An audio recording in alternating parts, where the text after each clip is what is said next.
world that's been ushered in by COVID-19.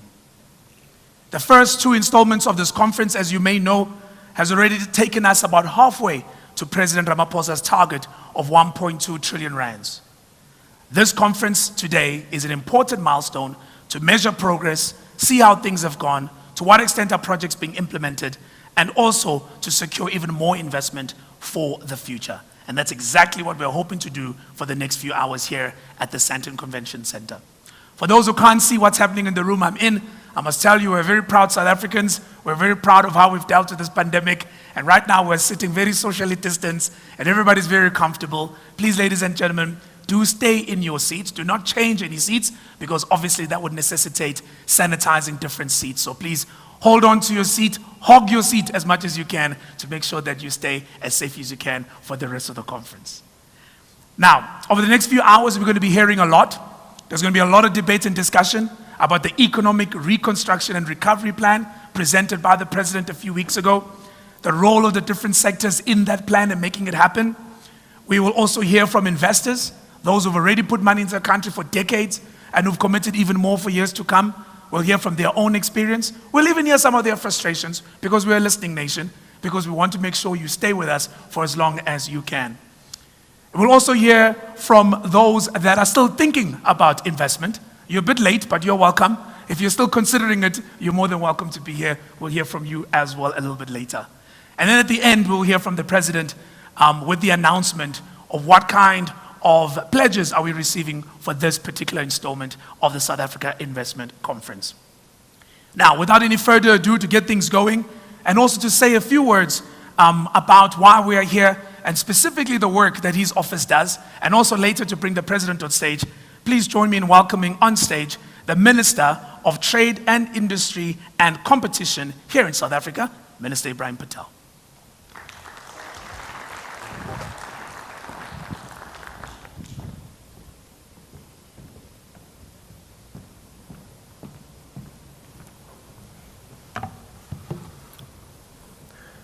Thank you very much, Andile. On behalf of the South African government, I wish to very warmly welcome every delegate who is here today, either physically or virtually, and to thank you for joining us on this beautiful spring day at today's third Presidential Investment Conference.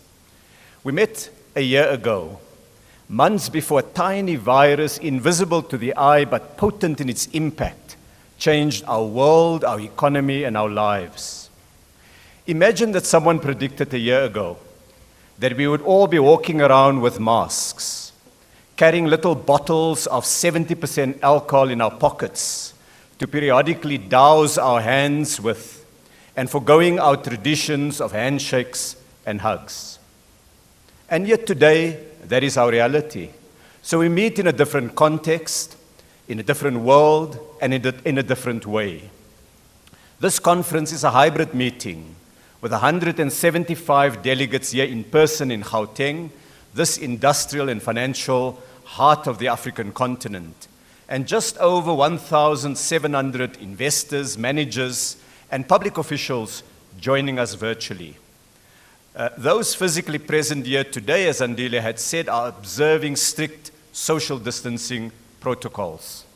A special welcome to our foreign visitors from many countries across the world, from developed and developing nations, with particularly large delegations from the United States, China, the UK, Japan, and Saudi Arabia, but also investors from many other countries like Ghana, Switzerland, Brazil, Botswana, Italy, and India, among many others.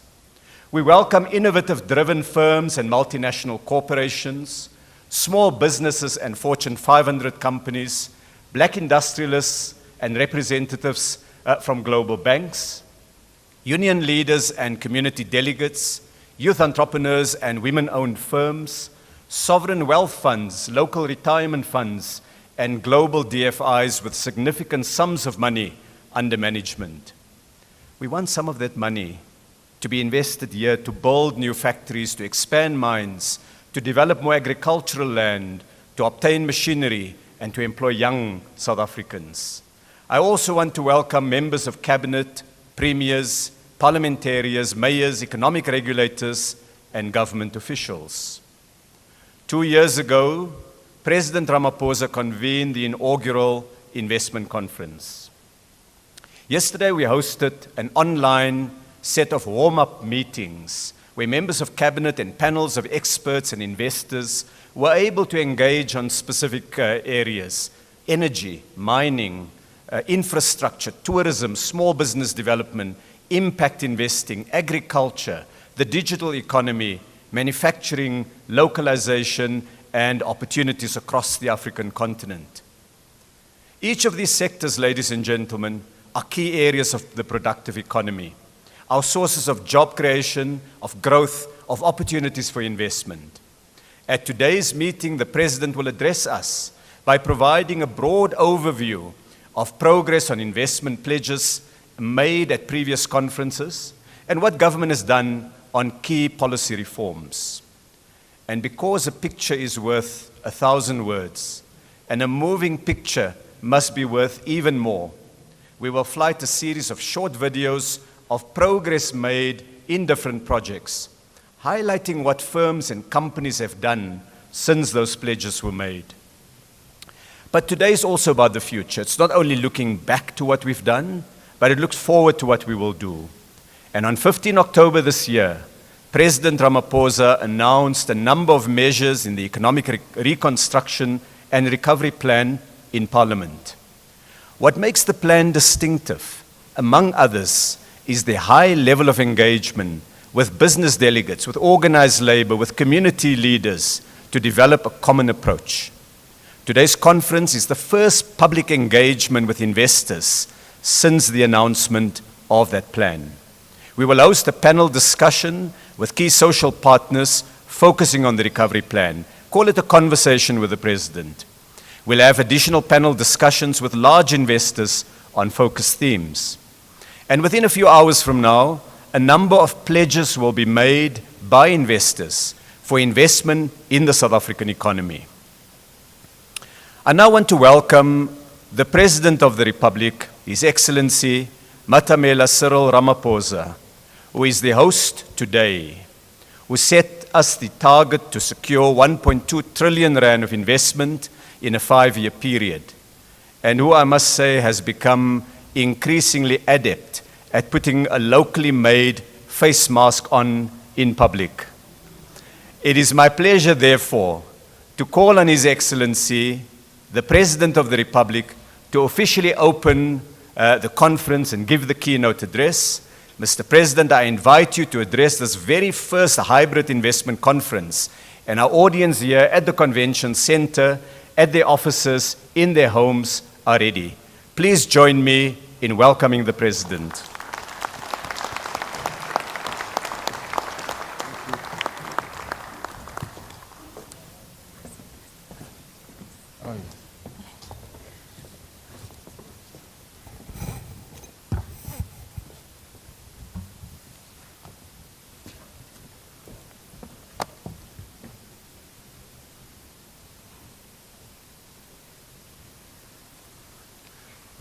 Thank you, Minister Patel, Program Director, Labor, community and business leaders who are here, Your Excellencies, Ambassadors, and High Commissioners, Premiers of our various provinces who are here, mayors of our various cities and towns, ministers and deputy ministers, and ladies and gentlemen. It was Minister Patel who, after laughing at me in trying to wear a mask in one of the addresses to the nation, who put me down and taught me how to wear my mask.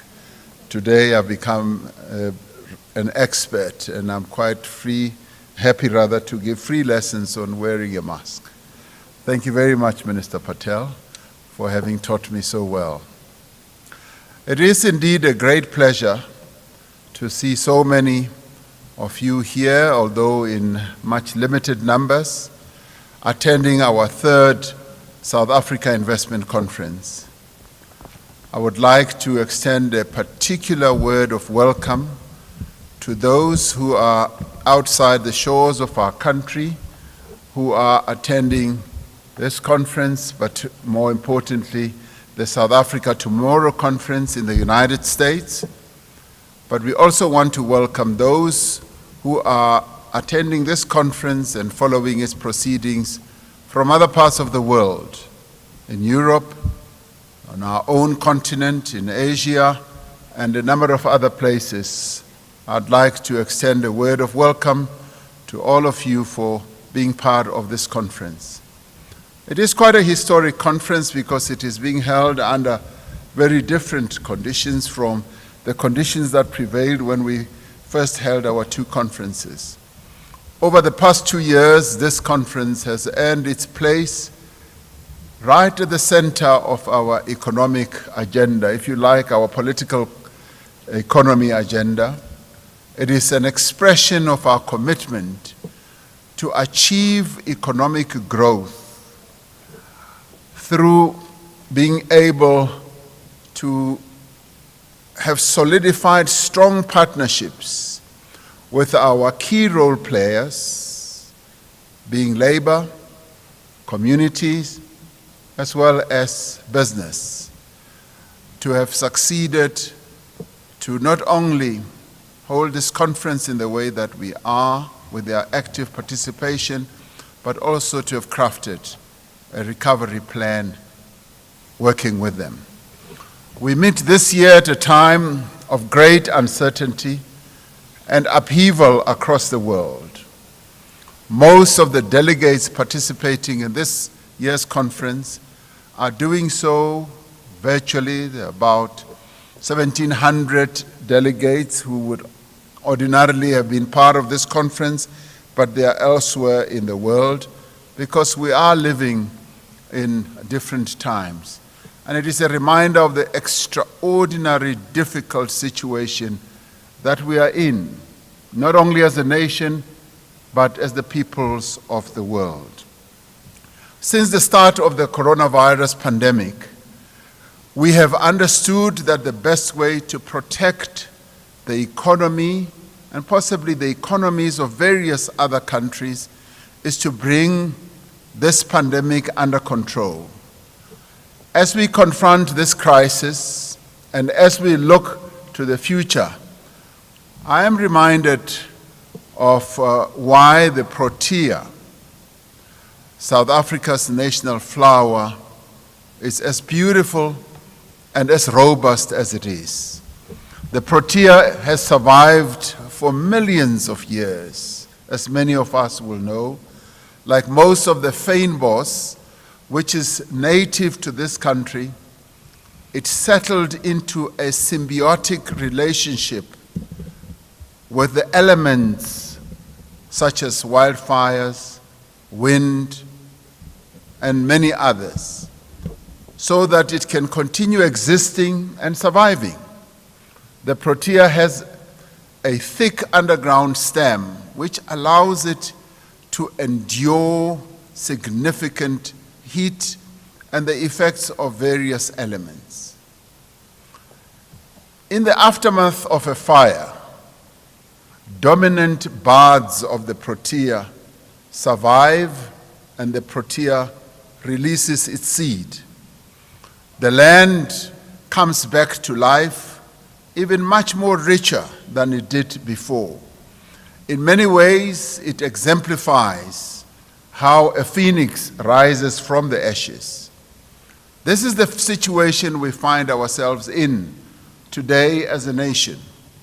The coronavirus pandemic has severely damaged our economy, causing great economic contraction in decades and driving the unemployment rate to its highest level ever in the history of our country. In the wake of this pandemic, our foremost task now is to rebuild our economy. This must be akin to how the protea, our beautiful national flower, germinates after a fire. Our strategic approach must be to restore our economy to what it was, but we need to do much more to make it even more vibrant, more resilient, and much more inclusive. While this time of rebuilding our economy is fraught with risk, with great danger, with hardship and difficulty, it is also a time of great opportunity for all of us as economic players. We have embarked on a mission of economic reconstruction as well as recovery, building on the successes of attracting investment we have achieved over the past 2 years. Since April 2018, when we announced our ambitious target to attract 1.2 trillion rand of investment over 5 years, local as well as international investors have made commitments to invest approximately 664 billion rand. Investment commitments that were announced at our 2 previous conferences. At this year's conference, we want to consolidate the commitments that have been made to date to ensure that they are realized, to make sure that these were not just statements and announcements that were pronounced by corporate leaders. We want to see this 664 billion rand translated into new factories, production lines, mining operations, retail outlets, as well as infrastructure. We want to see it translated, yes, into new jobs, new skills, and new economic activities. We have been closely tracking the implementation of the 102 projects that were announced at the last 2 conferences. 172 billion of the committed amount has been spent on projects that were announced to date. This is just over a quarter of the commitments that were made in 2018 and 2019. These projects alone portray an economy with exciting opportunities for growth across a wide range of diverse industries in our economy. The sector that has seen the greatest flow of investment from these commitments is the mining sector and mineral beneficiation, with just over 63.6 billion rand having been spent to date, and that is already in the ground. The flow of investment into the ICT sector currently stands at 31 billion. Our automotive sector has attracted some 23 billion rand of investments that have already flown. Other sectors that have seen substantial actual investment flow so far include the property and hospitality sector at 8.2 billion, the forestry and paper and pulp at some 6.3 billion, fast-moving consumer goods at 6 billion, and financial services at 5.6 billion. 19 investment projects from the last 2 years have already been completed or launched. A further 44 projects representing 57% of the total investment commitment are under construction as we speak, with another 12 projects in the early stages of implementation. Unfortunately, 21 projects representing around 10% total commitments have either been delayed or are on hold as a result of the coronavirus pandemic. something which is quite understandable, because every company that made commitments has to deal with its own unique circumstances. This means that despite the severe disruption of the last few months, the vast majority of projects are making steady progress as we move on. Significantly, these investments are taking place throughout the country, with projects planned or underway in all 8 metropolitan municipalities and 26 district municipalities in all our provinces. We are already beginning to see the benefits of the investment commitments. A new pharmaceutical manufacturing plant built by Aspen Pharmacare in Nelson Mandela Bay, which was one of the first investment pledges at our inaugural conference, has reached a preliminary agreement with Johnson & Johnson to manufacture and package Johnson & Johnson's COVID-19 candidate vaccine. Aspen has been able to build further capability to manufacture vaccines following the investment commitment they announced at our inaugural conference. They tell me that they have invested north of 1 billion rand, an announcement that they made at our investment conference. That was a clear sign of confidence in the investability, if one can use that word, of our country. This would position the Eastern Cape as a global hub for the manufacturing of vaccines and other pharmaceutical products. The most recent project to be commissioned is a new LPG storage facility built by Bidvest and Petrodec in Richards Bay, the largest of its kind in the world, which will bolster the supply of liquefied petroleum gas to South Africa and to the entire region. Earlier this year, Amazon Web Services launched 3 new data centers in Cape Town, and Terraco is expanding on its commitment at last year's conference to build the largest data center in Africa.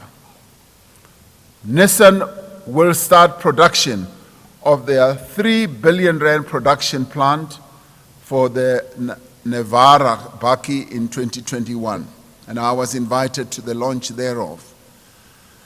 Delisu Holdings, a black industrialist company manufacturing chemicals, will be commissioning their factory in December of this year. The Toronto Group, another beneficiary of our Black Industrialist Program, broke new ground on their green charcoal facility in August this year in the midst of the pandemic.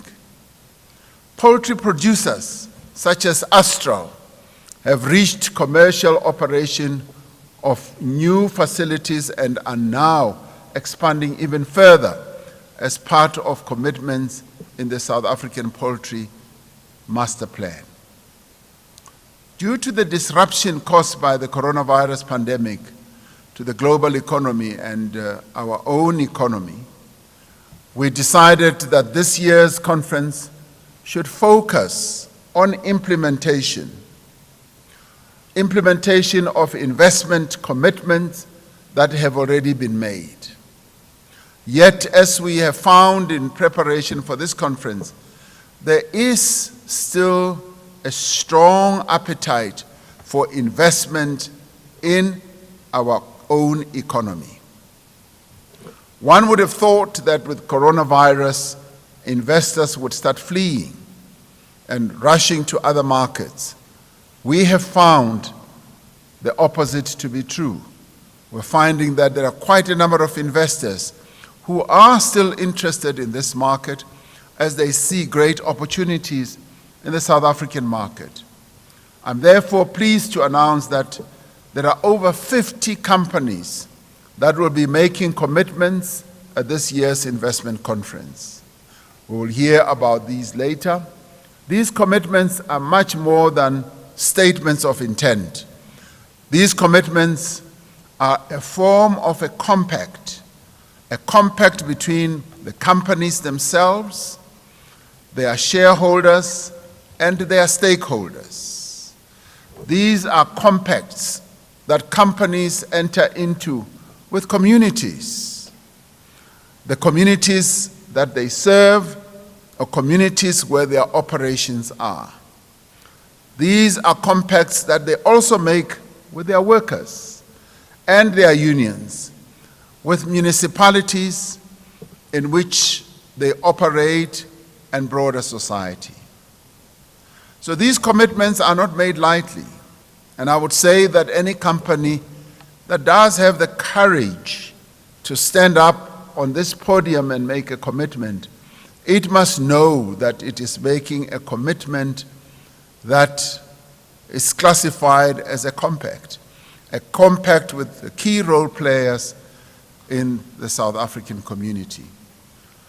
These compacts essentially place a responsibility on all involved to support the implementation of these commitments and work together to ensure that they are indeed realized. So they should go beyond just empty words. As we have seen, these commitments do actually translate into new and improved facilities, expanding production, creating employment, and opening up new markets for those corporates. This progress is testament not only to the resilience of our economy, but also the huge potential that investors see in our economy. As we meet here, the African continent stands on the cusp of a new era in economic development. In January of next year, the African Continental Free Trade Area will take effect. Had it not been for coronavirus, it would have taken effect already. We will be establishing a continental market of some 1.3 billion people with a combined GDP in the region of $2.3 trillion. This is going to be the biggest market of so many people, single and united, possibly the biggest. There are other markets, China and many others, but it is quite historic for our continent to have developed to a point where we've now embraced the creation of a market like this. With this advanced infrastructure, diverse economy, sophisticated capital markets, and developed manufacturing capacity, our own country, South Africa, is in the ideal location for any company wanting to reach the continental market with greater effectiveness from a cost and from a logistical point of view. We are well located, much as we are right at the bottom of the continent. All these endowments that we have stand us in good stead. A more than 3,000-kilometer coastline with wonderful infrastructure ports and being able to launch into the entire continent. So any company that has a huge appetite for this market on the continent should know that South Africa is the entry to this market. As we outlined in our economic reconstruction and recovery plan, we are pushing ahead with the critical reforms that we have enunciated in that plan. Our energy sector is undergoing a paradigm shift as our power utility, Eskom, is being restructured into various entities for generation, transmission, and distribution. This begins with the establishment of the transmission subsidiary as the basis for a competitive electricity supply market, which Eskom is moving ahead with great vigor. This will improve efficiency and transparency and lay the basis for greater competition and lower energy costs. We are also rapidly expanding our generation capacity, which will see a substantial increase in the contribution of renewable energy sources, battery storage, and gas technology. Requests for proposals will be issued in December 2020 to enable the opening of various bid windows, including bid window 5 of our renewable energy program. We have recently taken steps to enable greater self-generation and allow local municipalities to generate their own power. We will complete the allocation of high-demand spectrum by March of 2021 to enable new investment in our telecommunications infrastructure and open the way for the digital economy to truly take effect in our country. We have already reduced the cost of data through a competition commission settlement with the country's mobile companies, which resulted in a 30% drop in the cost of key data bundles. At last year's investment conference, we witnessed the signing of master plans for the poultry sector and the clothing, textile, and footwear sector. These plans, together with the automotive sector plan, have resulted in real progress and reignited the growth prospects of these sectors. And the planning thereof was arrived at by active participation or through active participation of all the key players in those sectors. On Monday this week, Minister Ibrahim Patel and Minister Toko Didiza signed the Sugar Master Plan with industry stakeholders. Now, the plan was developed in partnership with sugarcane growers, and some of whom are small growers out there in the rural parts of our country. They participated through their various organizations and formations in helping to craft this plan. It also had and enjoyed the participation of the millers, the food producers, beverage bottlers, as well as organized labor. It provides a framework for a competitive industry that is still Africa's largest sugar producer. We are now working to finalize master plans in the digital economy, the forestry and agriculture and agro-processing, as well as creative industries, aerospace and defense, renewable energy, steel and metal fabrication, and furniture. Now we are taking our time to craft all these master plans where we bring in the key role players so that everyone agrees what the growth path of their sector is likely to be. Once the plan is negotiated and agreed upon, there's a great deal of enthusiasm, great deal of excitement, but more importantly, there are greater plans for investment and job creation in those various sectors of our economy. In responding to the coronavirus emergency, South Africa has demonstrated its capacity for innovation, collaboration, and versatility. With the support of the Solidarity Fund, the Council for Scientific and Industrial Research, CSIR, which is government-owned, as well as the country's automotive sector, have over the last few months developed and manufactured something that we thought would take us a long time to manufacture. They've manufactured 20,000 ventilators for COVID-19 patients. I recall at the beginning of the pandemic talking to a number of heads of state where we were campaigning and lobbying for ventilators to be made available to our country. I remember speaking to President Trump, and he asked me how many ventilators we needed. I said we needed 10,000 ventilators. He said, wow, you are now behaving like China and India. You want so many. I said, that's precisely the point about us South Africans. We want it all. And we were then able to manufacture 20,000. And this has happened because of the ingenuity, the creativity of our own research capability. The country has increased its capacity to produce N95 medical face masks from 6 million a month at the start of the pandemic to around 13 million masks a month now.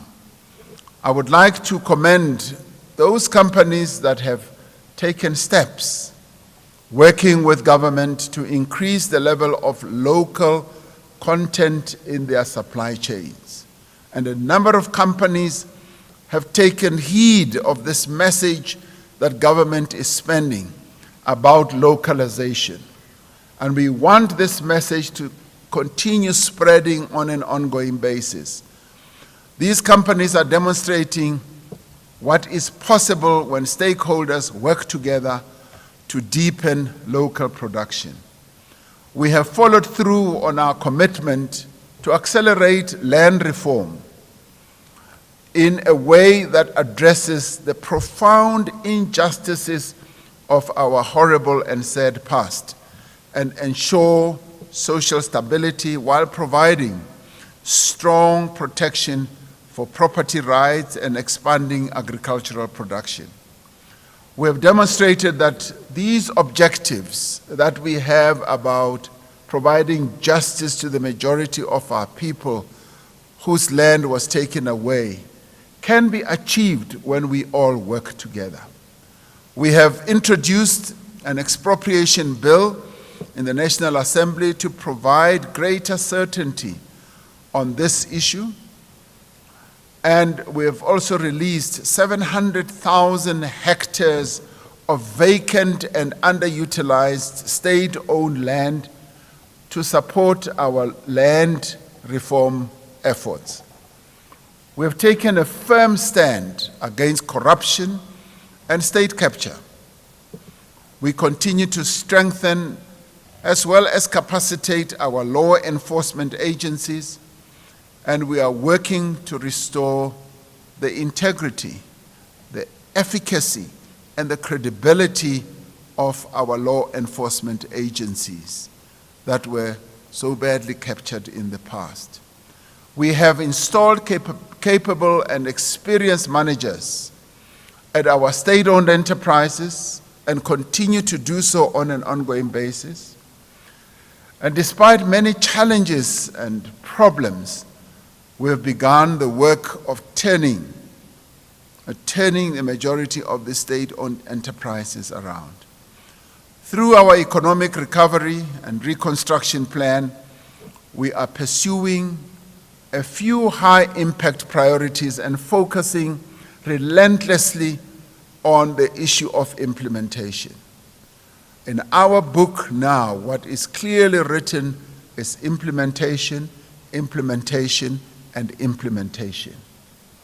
The priorities that we are focused on now include a massive infrastructure build program that is going to spread throughout the length and the breadth of our country in all the provinces, an employment stimulus plan to create and support jobs for many of our people, immediate steps to achieve energy security, which I spoke about earlier, and measures to deepen local industrialization and localization, as well as African integration.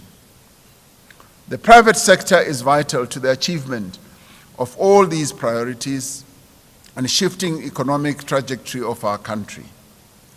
It cannot be done without the participation of the private sector. It can also not be done without the participation of labor. And it also cannot be done without the participation of our communities. We need to look at this as an all-encompassing effort that we have put together to take our country forward. This is particularly true of our infrastructure program, which relies on the private sector investment in new infrastructure projects to create efficient, world-class network infrastructure and boost aggregate demand. Through the infrastructure fund, public funds will be used to leverage private investment at a much larger scale. To drive the delivery of key reforms, we have established what we call the Operation Vulindlela, with a dedicated team from the Presidency and the National Treasury. And this is the team that is going to drive the implementation of the various projects as well as the reforms that we have announced. Vulindlela means open the way in isiZulu and isiXhosa. It's opening the way, and that's precisely what we seek to do with our economy.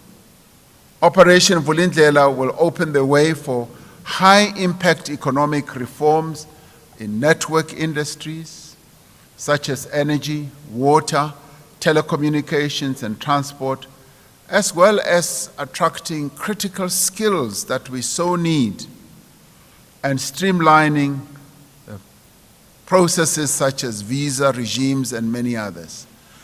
We will focus on a number of priority reforms with clear time frames and make sure they are effectively and swiftly executed. The team reports directly to me with regards to the progress on implementation, with a team of ministers having oversight on what actually is taking place.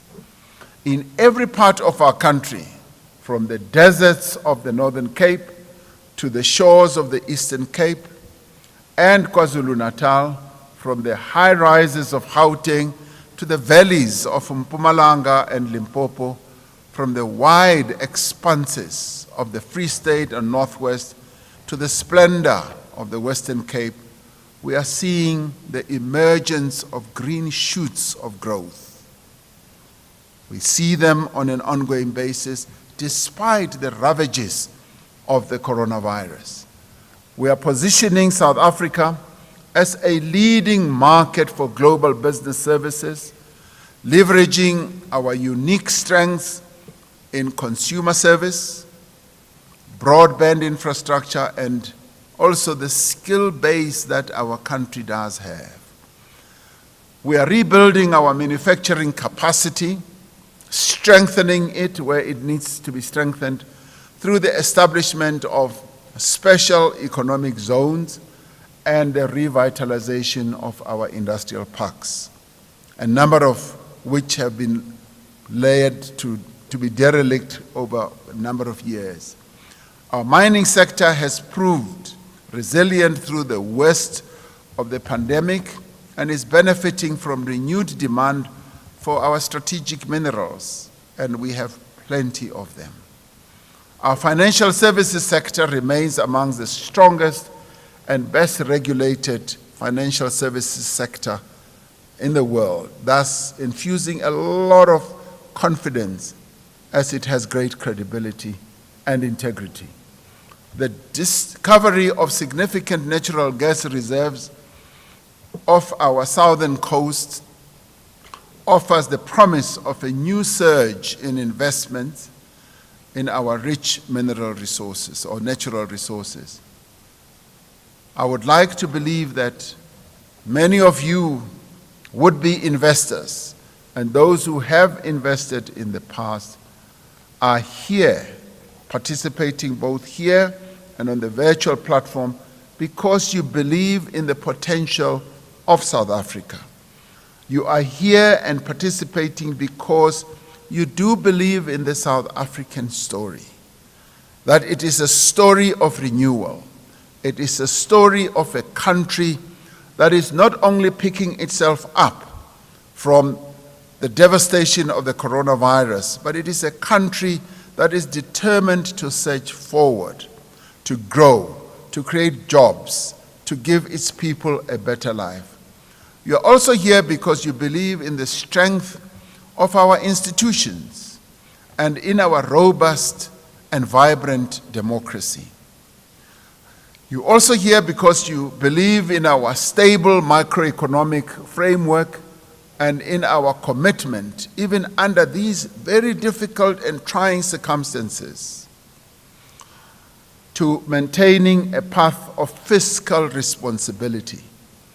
You believe in our efforts to rebuild the state, to make our state to be much more capable than it is, and to turn the tide on corruption and state capture. The signs of turning this tide are already there. They are visible and they are there for everyone to see. There is a new determination, there is a new focus on bringing about greater capability in our state and dealing with the malfeasance that we have had. You see the progress we have made, and you recognize your own role as partners as well as investors in our future, in working with us to achieve the ambitions, the great ambitions that we have set for ourselves. And it is in this regard that South Africans will not settle for anything less. They have great ambitions. They want the best of what their country can give. And time again, South Africa has proven its ability to overcome great challenges and emerge stronger and stronger. We are at that point right now. Let the protea that adorns our national coat of arms, we have flourished even like the protea that adorns our national coat of arms. We have flourished even in the harshest of environments. Even with the fire that we've been exposed to, we can and we will prevail. We've come a long way, and we still have a long way to go. Now is the time to grow anew, but this time we'd like to work with the private sector, with labor, with our communities, and this is now the time for those who would like to benefit from the opportunities and the growth that the South African economy has to give. This is the time to invest. I therefore invite you to participate in this conference, but make sure that you have your checkbooks with you, because we want your investments to stay here in South Africa. Thank you very much.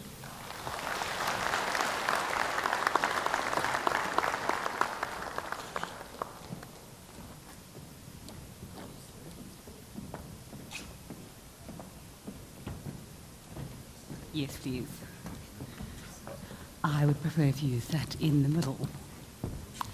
Very good afternoon to our guests and dignitaries who are both in this room and watching us online.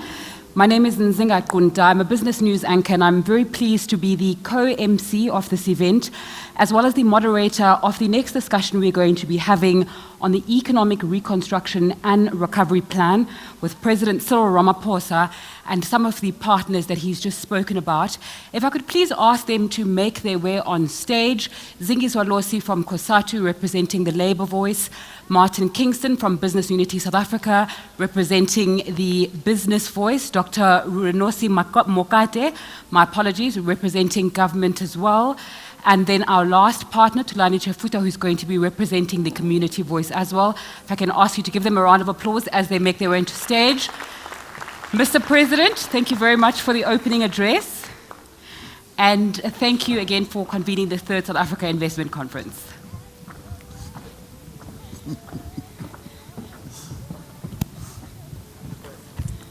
Thank you.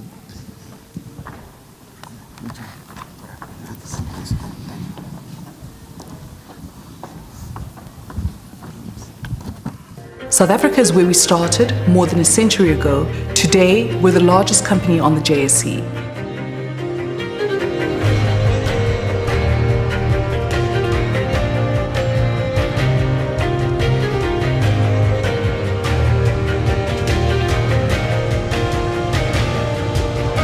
We've seen tremendous growth in our online businesses, in food delivery, e-commerce, and digital news.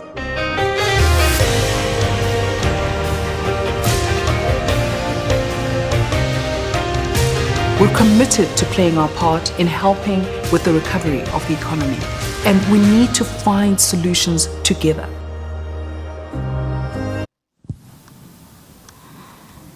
Good afternoon once again, ladies and gentlemen. Mr. President, thank you again for convening, and congratulations for convening the third South Africa Investment Conference. Now, the impact of the coronavirus pandemic on the global and local economy has been devastating. As South Africa battles the challenges of poverty, inequality, as well as the effects of a necessary lockdown, questions are being asked about how South Africa will recover from this. Mr. President, I think you're the best place to begin answering this question. So despite the impact of COVID-19, the country is set to present significant long-term opportunities. How do you keep investors focused on this with the many challenges that you've touched on that South Africa is facing? Well, thank you very much.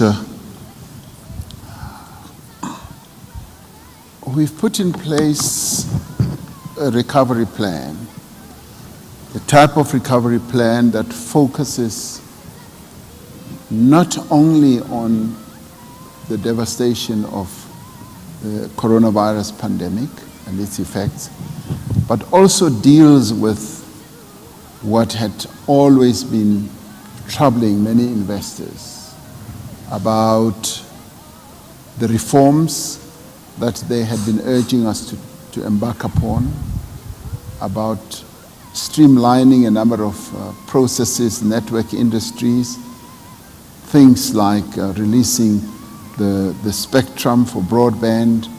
We're focusing on all of those measures.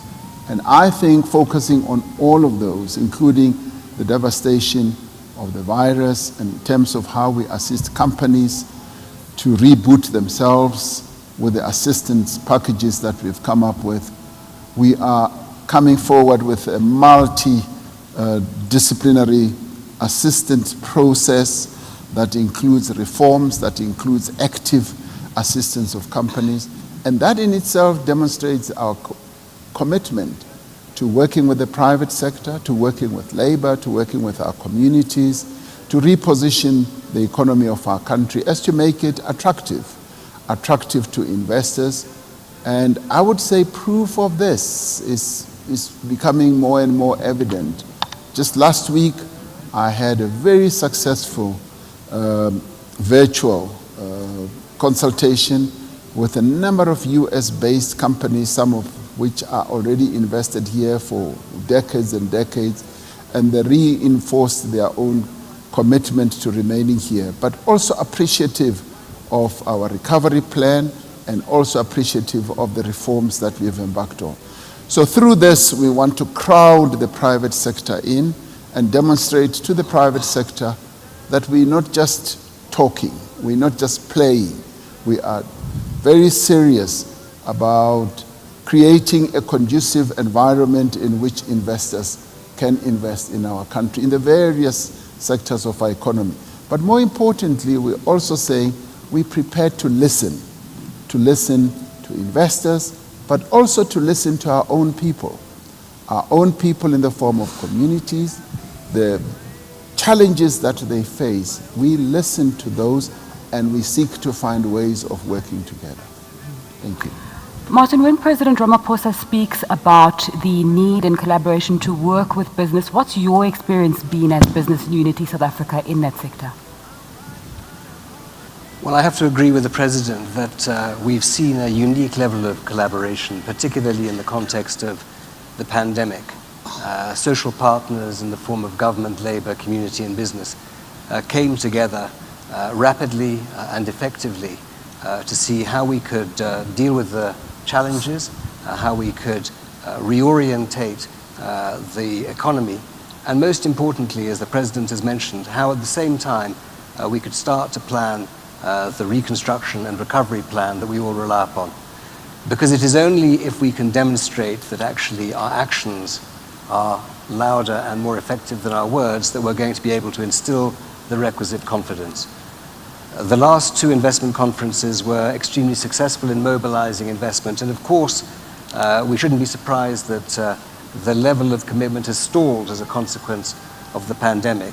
But we've used that time wisely and efficiently as partners, because as the President again has said, we have listened to one another to ensure that we can identify those areas of the economy that need to be focused on, the need for a ruthless focus on implementation, and in particular harnessing the resources of all social partners so that we can not just mobilize capital domestically and internationally, but equally that we can bring to bear the skills, experience, and competence that exists to shore up existing capabilities.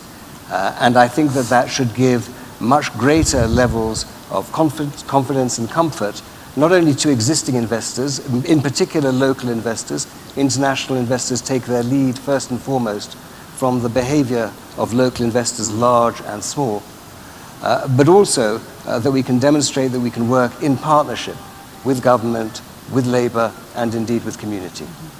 I think as we're talking about government, labor, and business working together, when investment comes in, there's also more jobs that are created. What kind of investment are you looking at as part of the labor sector to drive decent jobs in South Africa? The type of investment that as organized labor will be looking at, it will be an investment that will be focusing on key drivers of the economy in sectors like your renewable energy and your communications, digital economy, your mining, manufacturing, because what we want to see is an investment that is going to create employment. And we think that if we are to focus on those key drivers, including agricultural sector, and then I think the President has alluded in his opening address, the agricultural sector, the forestry becomes also critical.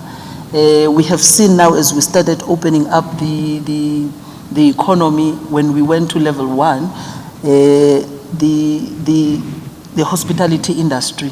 And we think if we are to focus on the key drivers, on those sectors that are key drivers, we think that we'll be able to drive our economy, to unlock the potential, but also appreciating the fourth industrial revolution that has come upon us and the new sectors that can therefore be created as a result. And we think that we have an economy that is very diverse. As South Africa, we have a lot of potential in different provinces of our country producing different things. And we think we need to focus on our strength as a country and really build on that. Tlani, when there's spoken about collaboration, often the community voice feels as though it's not amplified. We'll speak about the role of business and we'll speak about the role of labor, not so much community. Well, thank you very much, Ms. Kunda, and good afternoon to everyone. The starting point for us is that the economic recovery plan that we're talking about has been strongly discussed at NEDLAC with the full participation of all social partners. And so we can make a claim that there's collective ownership thereof.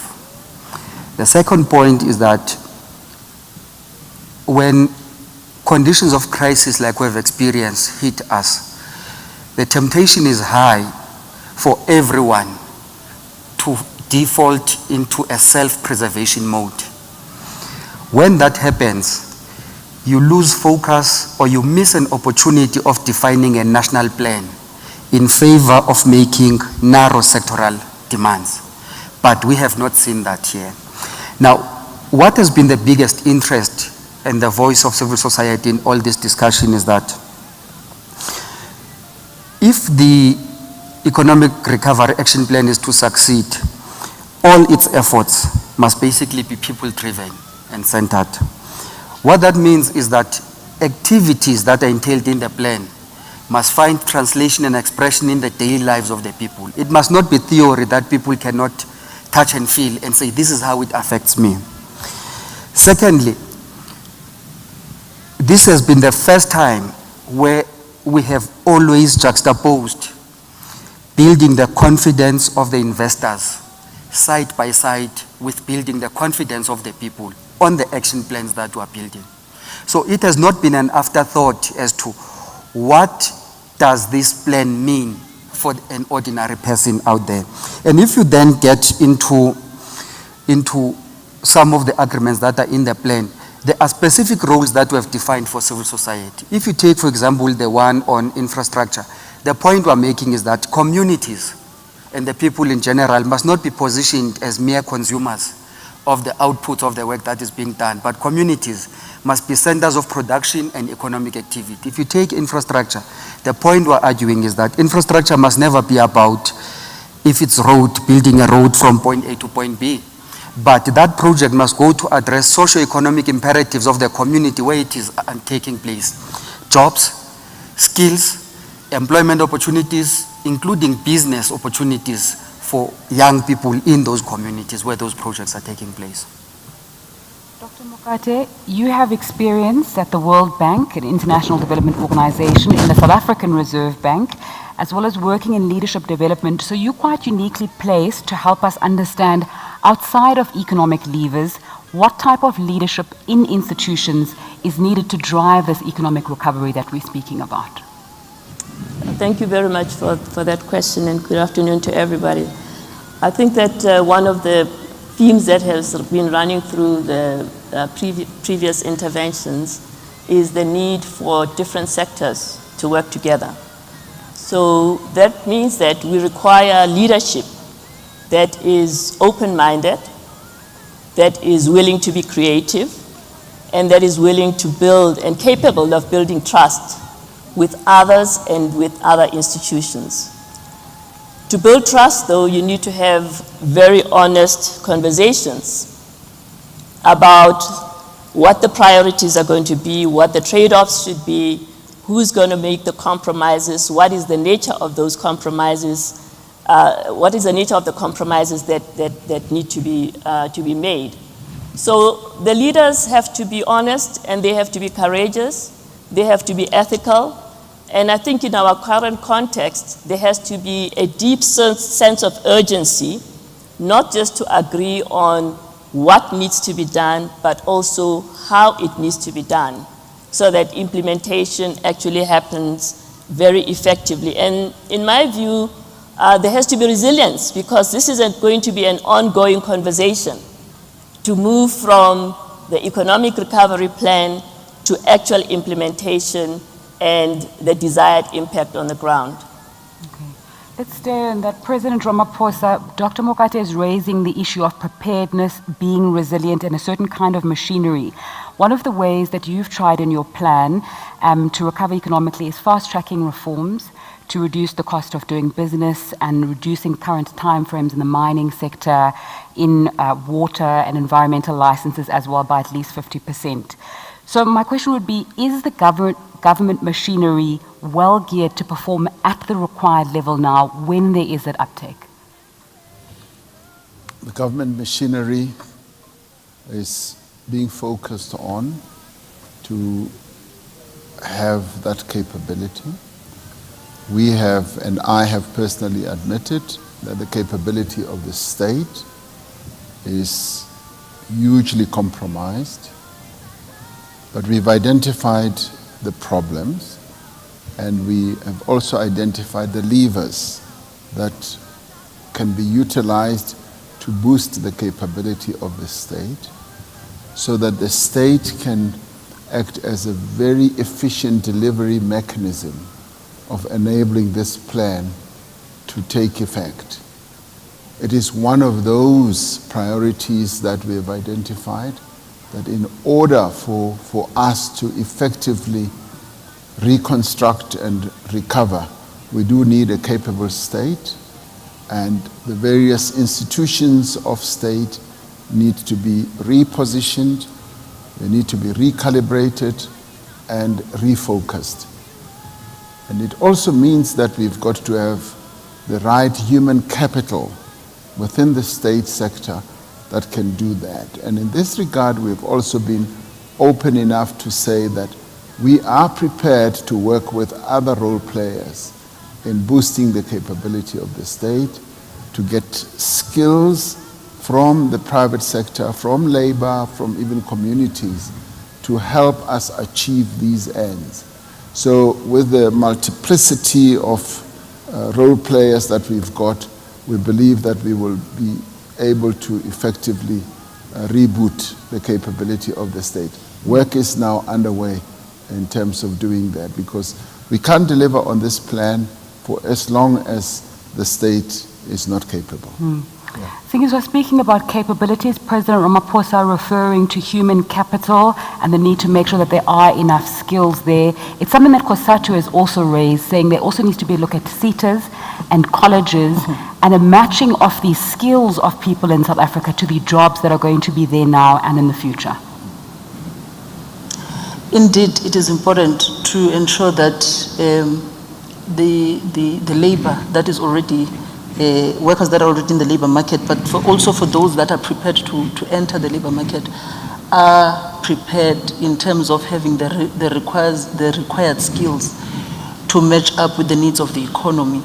And we always say that we have always sloganized the fourth industrial revolution as something that is coming, you know, and it was fast-tracked by the COVID-19 pandemic that came to us. And we think that it may have arrived when we were not ready, but we found ourselves having to deal with the realities of the fourth industrial revolution.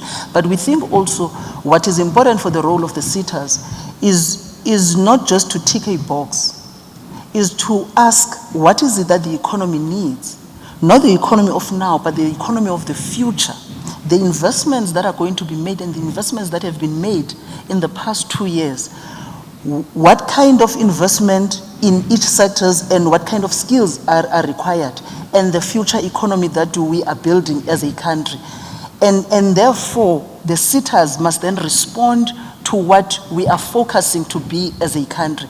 Currently, where we are in relation to SETAs, we have SETAs that are ticking a box necessarily, and as long as a company is giving training, whether that training is relevant and whether that training is going to take us forward as a country, it is not what we're focusing. And I think we need to change the way we look into the role of SETAs now.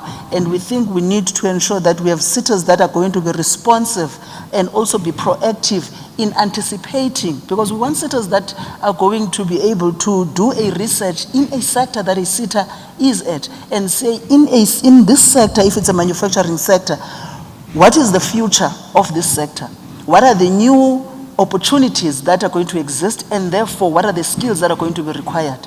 But also we want to say with the fourth industrial revolution, as workers we would not really vouch for a technology that is going to wipe away current jobs. And we think South Africa must find that balance of responding to the 4IR, but also be able to say, in the current economic position where we are we at a point where we are going to forego what is labor intensive for us to be compliant to the entire global community, even if it means people are going to be losing employment. So we think our SETAs in the most needs to be able to do those kind of research and understand the sectors that they're operating under, and be able to give us the necessary skills that are going to be required for the next economy that we're looking at. Dr. Mokate, there's a sense that while we are preparing and focusing on this economic reconstruction and recovery plan, there are challenges and needs to block certain gaps. How do you see the role of pension funds in South Africa's economic recovery? Well, pension funds play an important role in the economy. And with respect to the recovery itself, I think a significant role that they can play is in supporting infrastructure investment. They are part of the ecosystem for financing infrastructure, and they play a specific role because they are long-term investors and they are patient investors. So I would think that there needs to be a process of ensuring that the funders on the different continuum of infrastructure investment are brought together, including pension funds, in order to ensure that we play the best role that we can. There are also significant investors in South African companies through equities. And there too, I think they can play a role in monitoring the performance and the governance of those institutions in order to ensure that they are performing well and making a positive contribution. The pension funds recognize this, and they have been in conversation amongst themselves to look at ways in which the regulatory framework and other mechanisms can become more enabling for them to play that role. Martin, when it comes to investment, it's not just about the fundamentals that are in place or the plans that are there. Perception plays a large role in also how people decide to invest. And there's also been a perception about the role of private business in South Africa, that it holds a lot of cash that's not invested in fixed assets, or that it's pursued what we can call misadventures abroad. How can the private sector correct this perception and demonstrate its commitment to the country's recovery in clear, concrete terms? Well, there is that perception, and that perception is actually not correct. The private sector has been and continues to be the biggest single driver of economic activity in the country. 70% of fixed investment, the vast majority of direct and indirect taxes that are paid, and of course, a very significant contribution to GDP. But you're correct, it is about perception. And I think we need to define the private sector appropriately. It's not just large multinational companies. SMMEs have got the most important role to play in this country by driving economic activity, by employing people both in the formal and in the informal sector. It's SMMEs that have been the most damaged by the pandemic. They are those that need to be supported most actively by paying them in full, on time, by using them wherever we can. The localization program that the President talked about needs to fundamentally incorporate and integrate SMMEs wherever we can find them in many sectors of the economy where we have a strategic advantage, whether it be in tourism, whether it be in the resources space, energy and mining, whether it be, of course, in manufacturing. Now, actually, the private sector has not only been at the forefront of that process, but can only be successful if it is seen to work, as I said, in collaboration with government and the other social partners. If we look at infrastructure-led growth, it's not simply a question of the private sector harnessing capital, both onshore and indeed offshore, but bringing skills and capabilities to bear for those infrastructure projects, including, as Tulani has said, in the rural community, that are viable, practical, and implementable. We need to roll that program out as quickly as possible. We need to lend our resources wherever we can, human capital as well as financial capital. And in the final analysis, as you heard again the President say, the mining sector is driven first and foremost by domestic companies in South Africa. Many of them may have international operations, but in the final analysis, there's enormous potential that is yet to be unleashed in the mining sector, in the energy sector, in the network industries more broadly. In all of those cases, we've got South African companies, large and small, domestic and multinational, that are playing their role, but they can do much more. And the reconstruction and recovery plan that we're talking about has been crafted by business alongside social partners. It is the only way that we can achieve the success and the potential of the country that we all know is within reach, but now must be made a reality. Tulani, when Martin speaks of the crafting of this economic recovery plan together with all the partners, we're discussing it now, but perhaps it may not trickle down to everybody who needs to understand what's happening and needs to understand the economic recovery plan. Talk to us about your role and the community role there in the importance of getting that information to them. Well, we have defined ourselves a role of massive social mobilization of communities and different sectors of community to be aware of the plans that have been agreed upon, but most importantly, to link them to where it matters the most, the points of action. Now, that social mobilization will not only be about awareness, this is what is about to happen, but it will also position communities to take responsibility on certain aspects of this plan. No investor will want to go and invest in a community where they know that the following day their equipment may be stolen. Those are hard facts that we must talk amongst ourselves as communities.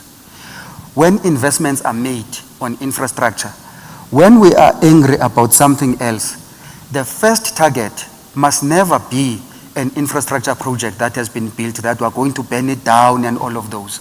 So those are responsibilities that communities must take up and shoulder. We can't argue on one side that we are fixing the governance, the management, the funding, the operations of ESCOM. On the other side, you have communities that continue with illegal connections. It is people in communities who go and buy fake products. When we talk about localization, localization will have to be juxtaposed and buttressed with local demand for those products and services. So it is us who must go and educate people about dangers of buying these illegal imports. And so that is a role which we think we have defined ourselves. We define these roles as different but complementary. There are things in the plan which, even if you say government must go and do, you will suffocate the implementation of those, and they can only be done by civil society. And that is what we have exactly done by raising our hand to be counted as part of the solution in the implementation of the plans. President Ramaphosa, when we're speaking about growth and the involvement of the community, you've stated that, and I quote, economic growth cannot be realized without the inclusion and active participation of women. You've also spoke about how the economic disparities between men and women and gender non-conforming persons can contribute to violence and some of the terrible scenes that we see in our community. So I wanted to find out, how is government expressing their commitment to fixing this issue? Because even if everything is in place, if that's not fixed, we're not going to grow significantly. I highlighted the issue of empowerment of women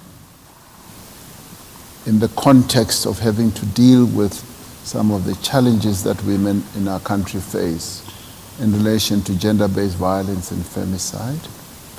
And in seeking to find a way of addressing these, we've relied very heavily on the voices of women who, through their own experiences, have been able to articulate and craft what we call a national plan that they've put before the nation, a national strategic plan, through which they have identified the empowerment, economic empowerment of women as one of the ways in which you can deal with some of the challenges they face, like GBVF. And through that, we have taken the baton as government to make sure that we do indeed get on with the task of empowering economically the women of our country by having set aside for public procurement. And we would like the private sector to follow in tandem as well, to focus on how well we can empower the women of our country by opening up their supply lines, their service lines, and their production lines to women, companies, co-ops, and various entities. And we have found that when you do empower a woman, you're essentially empowering the nation. Mm-hmm. And that is what we should focus on, because women have proven over and over again that when they are economically empowered, they move on to empower their own families, their own households, and if you extrapolate on that, you actually look at empowering a nation.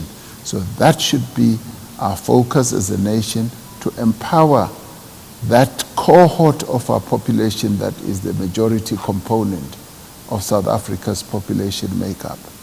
And if we can focus on girl children, make sure that they are at school, they get a decent education, they are not harmed as they grow into being women, and protect and defend the women of our country, we can actually become a successful country once we bring them into the mainstream of economic activity. We need to speed up the process of doing precisely that in many, many ways, and government is focused on doing exactly that.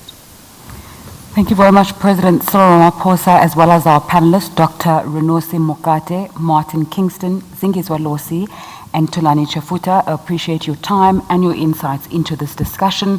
That concludes the first panel. There are going to be other discussions, and my colleague Andile Kumalo is going to return to tell you a little bit more about what's happening. Round of applause for our panelists, please, as they make their way off stage.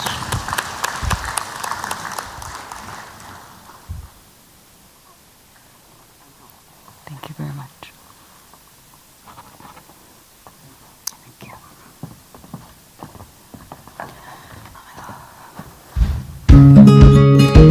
Anglo American is currently working to build a new underground mine beneath its open-pit Venetia mine in Limpopo. The 30 billion rand investment will extend the life of the Venetia mine beyond 2040 and replace the open pit as South Africa's largest diamond mine. The project is on track to commence in 2022. Over the past 5 years, Anglo American has also invested close to 4 billion rand into mining communities by building critical infrastructure vital for local development such as roads, health facilities and schools, as well as supporting over 50,000 jobs.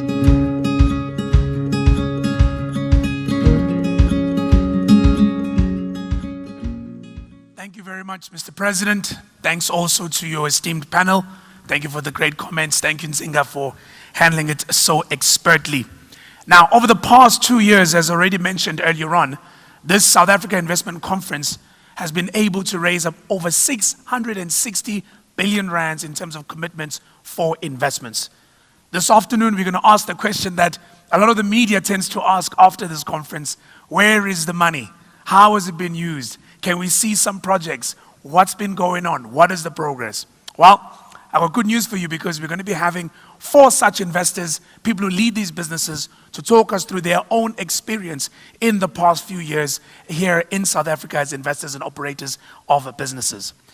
Please join me in welcoming on stage from Naspers South Africa, Puti Mahanyele Dabengwa, from Anglo American, Nolita Fagude, from Procter & Gamble, Vilo Triska, and from Amazon Web Services, Prabhashni Naidu.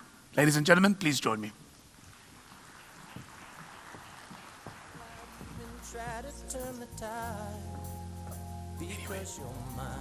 Anywhere you wish.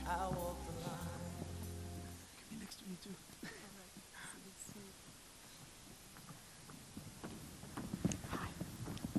Anywhere you wish.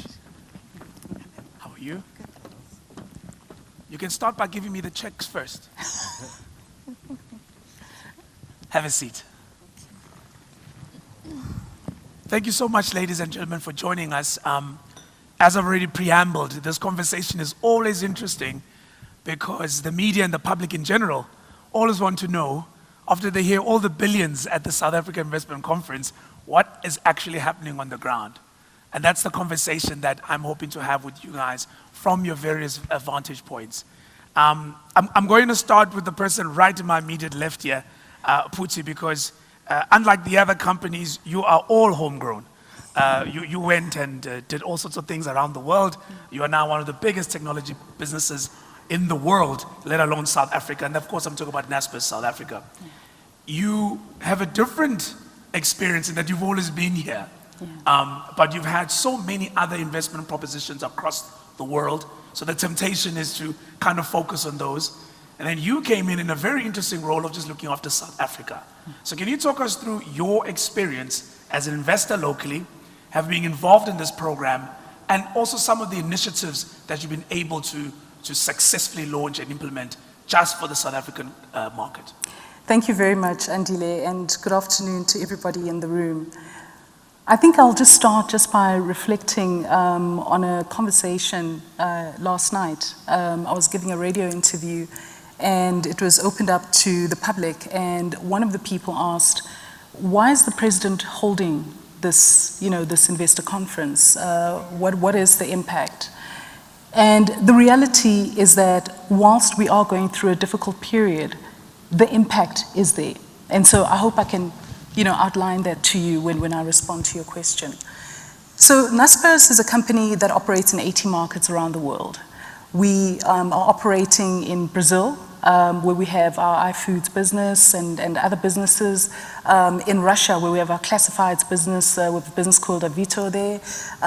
In India, where we have our PayU business.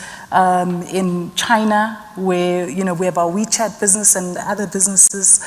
And right here in South Africa, where through Takealot, we have Mr. D, we have various businesses that are interacting with South Africans on a daily basis and making a difference.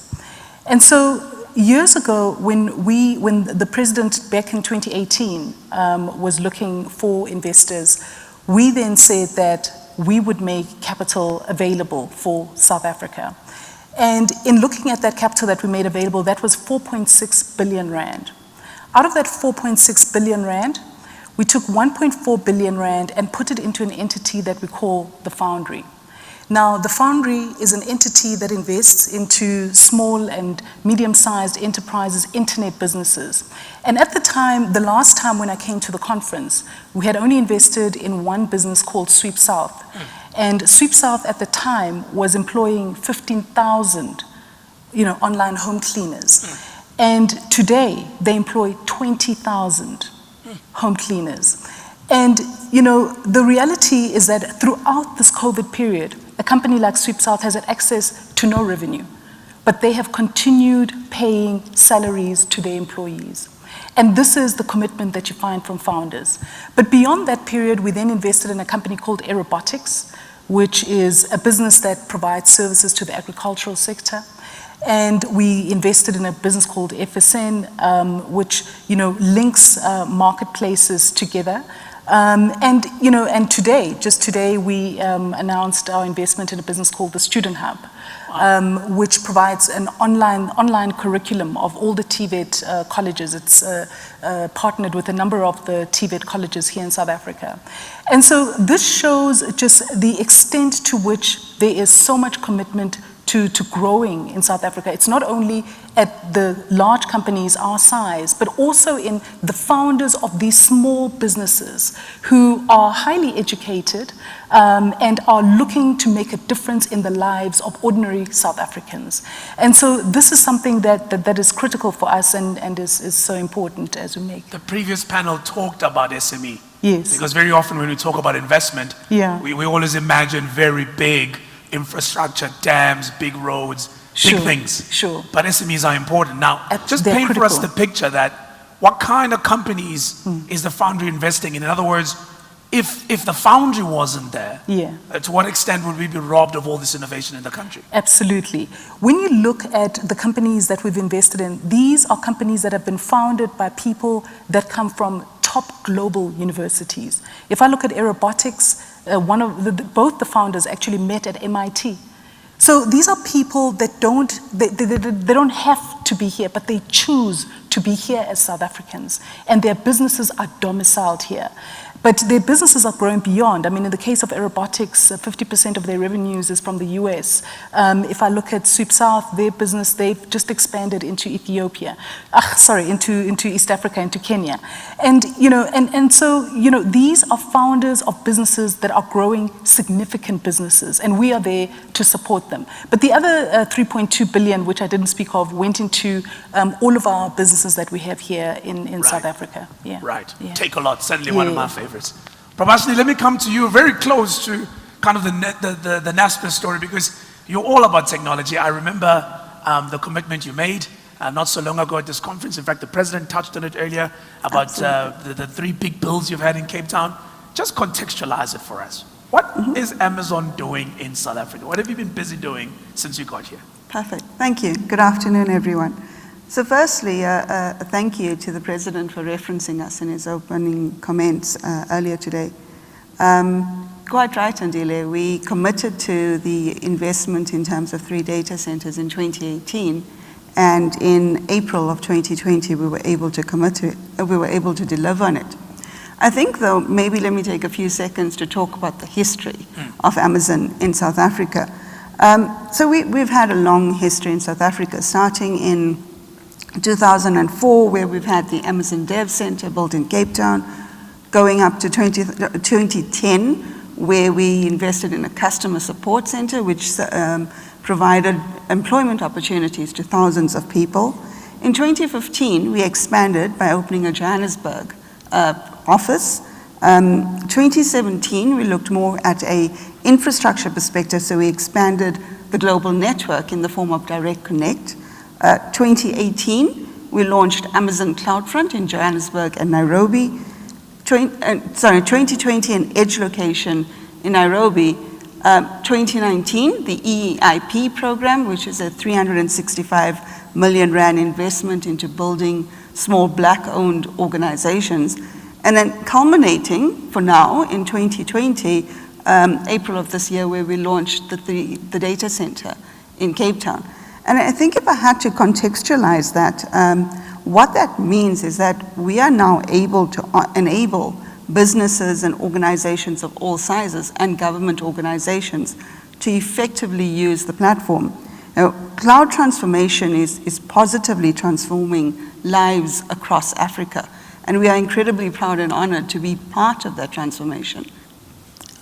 From a customer perspective, I think, we talking to the government organizations, the SMEs, enterprise customers. If I think of one of the customers like Time Bank, truly innovative organization, first fully digital retail bank in Africa and all in on AWS, using thousands of our services to be able to support millions of their customers.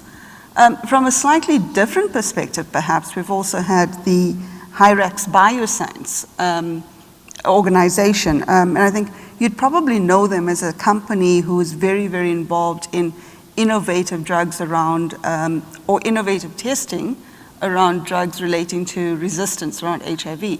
They've been doing some work around COVID-19, specifically the SARS-CoV-2 gene, which is a mutation which caused COVID-19. And what they've been able to do is actually release a software tool that has been able to detect the mutations around this genome. And working with AWS suite of services, they've been able to reduce the data analysis from that from weeks and days into hours and minutes. So highly, highly effective. Tied to that, of course, is what we talk around GovChat, which is the largest citizen engagement platform in South Africa. And again, linking it back into COVID-19, it allows for a user to be able to get information, recommendation, referencing to their local or nearest testing center, and then reporting. And this application was built in under 2 weeks on the AWS platform. So very, very innovative, very progressive from that perspective. I know we spoke about SMEs a little while ago as well, and I think if we had to think about it from an SME perspective, they are really the drivers of economic growth for South Africa and Africa. And AWS is uniquely positioned to be able to help them access infrastructure that was perhaps historically available only to enterprise organizations globally. So because there's no startup cost and there's these organizations are able to access the information, experiment, fail quickly, and innovate. A perfect example of that is an organization called Intersect, who is, through using the AWS platform, is able to send fully encrypted data from customer banking on-premise environments into the cloud across 43 different countries, knowing that it's secure and completely protected. On that note, Prabhashini, what is the catalytic impact of having an Amazon in South Africa? You know what I mean? Like, for many people, Amazon is a very web-based platform. I can access it on the internet. What's the value to perhaps another investor who's thinking, wow, Amazon is set up in South Africa. Why is that a big deal? So I'd categorize that in terms of opportunity, right? And I'd look at, first of all, the job creation opportunity we've been able to deliver. So in June 2020, we were able to announce that we were hiring for 3,000 new full-time employment roles across South Africa, which I think is very important given the current climate. The second part of that from economic impact is really, I would categorize it around the education. So education is incredibly important, and everyone at Amazon is incredibly passionate about how we drive education. I think we are working with different universities, so UCT, Stellenbosch, Durban University of Technology, to build out programs to create new skill. Some of these programs are the AWS Educate, which is a one-year program aimed at building out those new skills. And then I think it's also important to mention the programs that we've got focusing on previously disadvantaged youth in the form of AWS Ikasi, which is a very, very specific, tailored program aimed at bringing new skills and an overall cloud foundation competency amongst this generation into South Africa. So if we had to look at it from impact, that from a socio-economic impact, and then obviously from a customer impact in terms of being able to access the technology, being able to innovate more with the technology, and having the ability to do that in a seamless, agile, and effective manner. Absolutely. In fact, digital skills, huge opportunity. We'll come back to that a little bit later. Sis Nolita, let's come to you. Mining. There's an industry that's never too shy to speak up when they're unhappy. There's been a lot of talk about some of the very big players in the mining industry potentially looking for opportunities outside of South Africa. You guys have been committed here in South Africa. You've had to, of course, contend with COVID-19 as well. But there's also been a lot of technological developments in mining in general. Why stay here? Well, thank you, Andile. We've always seen mining as a catalyst for economic development in South Africa because the resources that the country has are quite extensive. As a South African company that has been operating here for more than 100 years, we also do know that there are huge opportunities when the stakeholders work together to make sure that we realize those opportunities. And we realize also the fact that when you look at certain minerals, those are in abundance in South Africa. If you start talking about platinum, the known resources of platinum globally, 70% of them are in South Africa. Absolutely. So for us as an organization that has been operating across various commodities, we do acknowledge and recognize the fact that the opportunities going forward are quite huge because, again, our portfolio of assets in terms of the resources for the future ranges between 10 years and up to 50, 60 years plus. So within that context, when we started being part of this platform in 2018, we made a commitment of 85 billion rands towards CAPEX development. And it was interesting to note that 3 years later, we still are one of the single largest capital investors from a mining perspective in the country. Out of the 85 billion rands that we committed to in 2018, we have and we will have spent by 2020 December, end of financial year, 57 billion rands. Of the 80? Of the 85.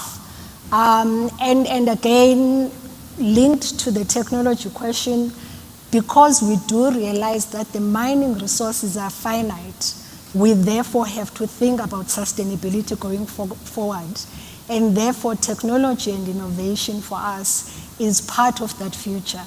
And so our commitments going forward are based on the fact that we do have a portfolio of technical solutions that we are putting in place, for example, to make sure that our mining processes are much more environmentally friendly for water as well as for energy.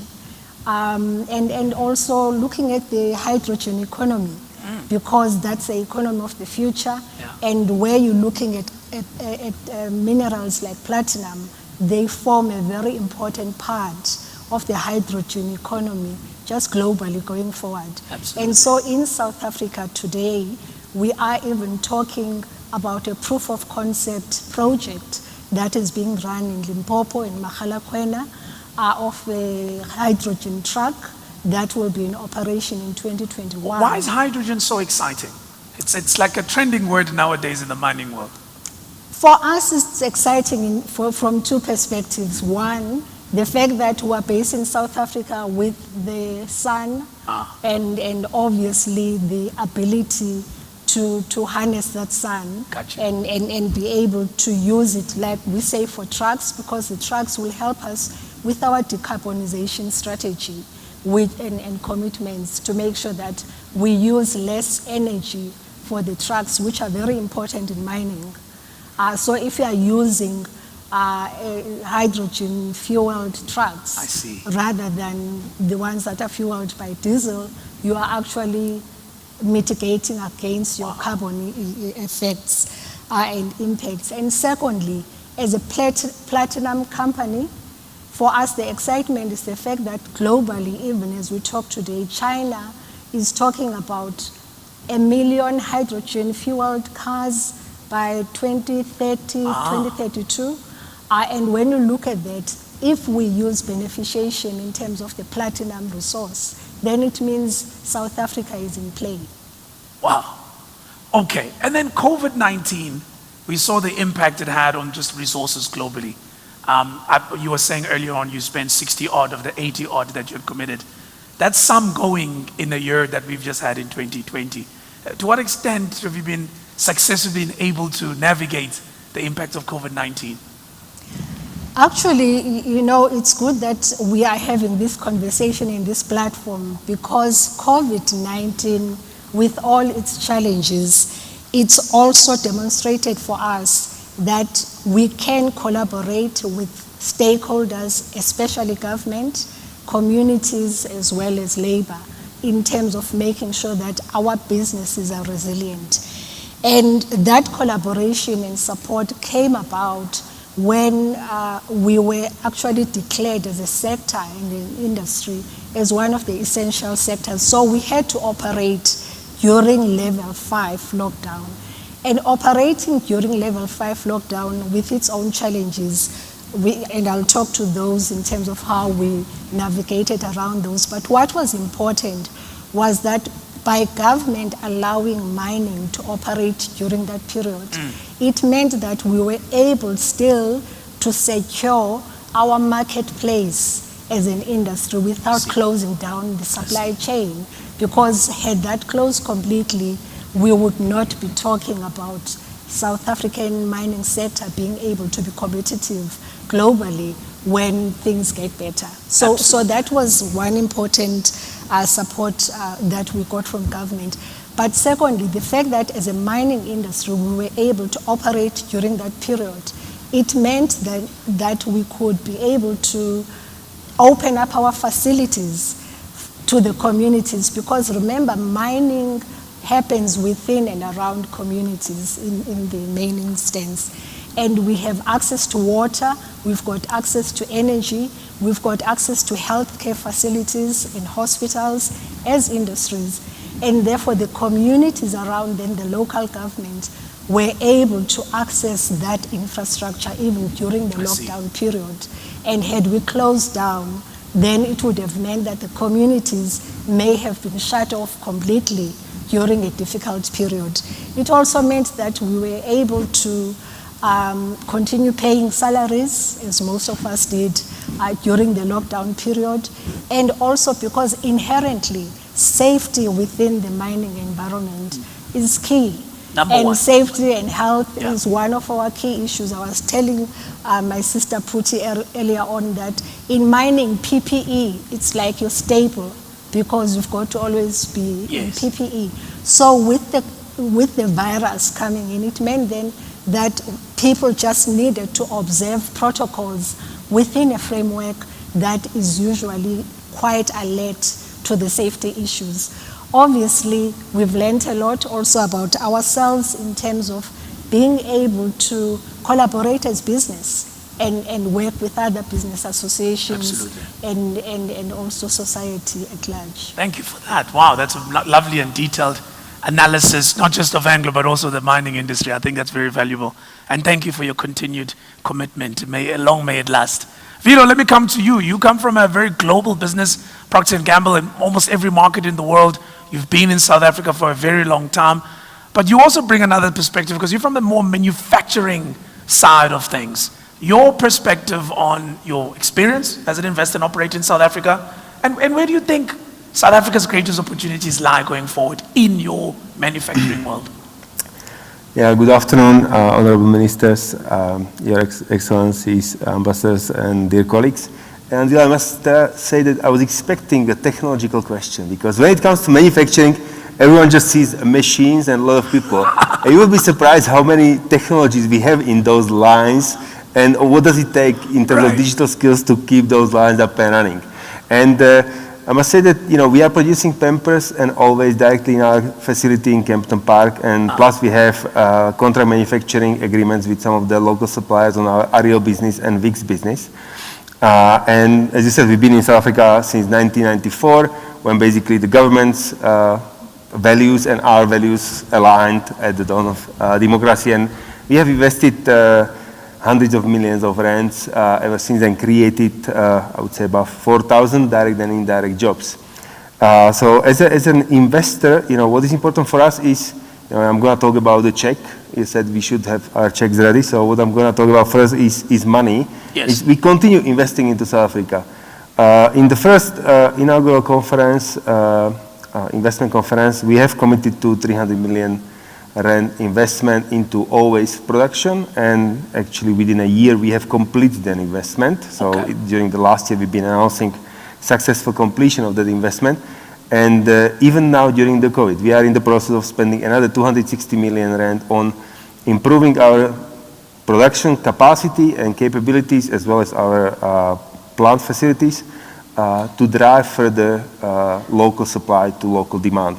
And I think there was a great discussion earlier on what is the role of some of the investors, and there was a discussion about the gender, and I think that's very, very aligned with our values.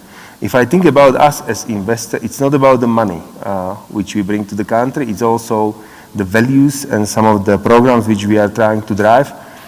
Just to mention a few things, one is 95% of our employees are local, and 50% of managers are female. We are also working with the schools, and our Always Keeping Girls in School program is touching 300,000 girls every year, grade 7. We are basically, through our program, educating them on puberty, and to 13,000 most vulnerable and most underprivileged girls, we are providing free supply of sanitary pads so that they don't miss out on the school and they can continue with the education. So from that perspective, we want to be also a good neighbor. Okay, good citizen, not only bring money, but also bring some of the programs which we are bringing from outside. And gender equality is one big thing which we are driving as an investor. The president is well on his way on the reconstruction plan, Vilo, and manufacturing has been on the headlines for not doing as well as it used to. In fact, it's often referred to as a deindustrialization of South Africa, call it over the past 10, 20, 30 years. What role do you think the manufacturing sector and what opportunity could it take in being part of this reconstruction? Do we still stand a chance, or in fact we just with the whipping boys of China and the like? Well, from my perspective, for PNG, South Africa is considered to be a gateway into the continent. And I know that we have spent majority of time talking today about the economic restructuring program, which is, by the way, amazing news on how government is turning crisis into a great opportunity. And I think that there is a lot of great news coming our way, whether it's investment into infrastructure, energy supply, and a lot of that will help with the further investment into the country. But for me, one thing which was sort of a little bit forgotten was introduction of Africa Free Trade Continental Agreement, which is coming to place in a little bit over a month and a half. And I think that can create a lot of great opportunities for manufacturing in South Africa. If you think about the infrastructure today, even though there are maybe some opportunities, but infrastructure is super strong compared to the rest of the Africa. So when I think about, from the global perspective on, is South Africa competing for investment with other African countries? Probably not. It's more, Southeast Asia, maybe India, maybe some other developing countries. And for me, I think government has embarked on a great journey, and I would encourage, focus on making sure that the business is easier and easier over time to do in the country like South Africa for international companies like us. From my personal experience, we found, whether it's DTI or Department of Home Affairs, which we've been working through some issues, very, very helpful and very enabling for us to proceed fast with the investment coming to the country. In fact, that's kind of the last conversation I'd like to have with you as panelists about what can we do better. And I think it deserves the amount of time, because you are in the cold face of signing the check. Maybe not you individually, but you certainly influences. As the head of the business locally, as the chairman of the management board, all of you are in senior positions, and in front of you, come Monday or something, there may very well be a proposition on further investment, maybe even more than you announced today. So if you had to just kick back and play, I'd like to give you some thoughts, South Africa, about what we can do better as a country to keep encouraging the kind of investment you guys have made over time, and to even better the record we've had. What would it be? What would be top of mind for you, Puti? I think top of mind for me would be around legislation. When you look at the business that we're in, the internet business, and you look at the level of investment here on the continent, you'll see that South Africa is number 4 on the list. Nigeria is top of the list in terms of tech capital coming into the continent. And then you have Kenya, and then you have Algeria, and then you have South Africa. Algeria ahead of South Africa. Yes. And so the issue is, what do we need to do to make sure that South Africa is as investor friendly as possible for global tech investors to be able to invest more? Because we have the global tech investors here in South Africa. There's Naspers, and my colleague was just mentioning here, they are here as well, and many others, Google and others, Amazon and others. But what we need to see is significant investment here in South Africa.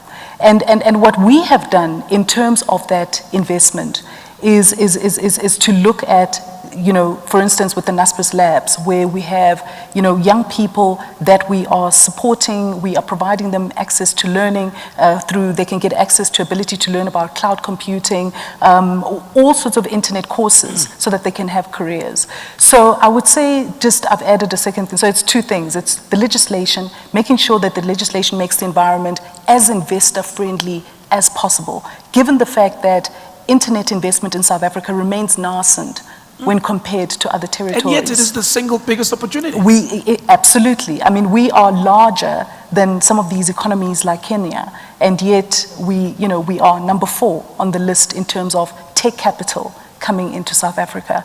So I would say that we definitely need to make sure that South Africa is a lot more, and I'm glad that Minister Patel is right here. And he's looking at you straight in the eye. Mr. Patel, I'm sure you got a hold of that. Prabhashna, your take, from an Amazonist perspective, with your global outlook, I'm sure there's things you look at in South Africa and go, you know what, if South Africa could do this and that, it would leapfrog. I think it would be around encouraging the pace of innovation.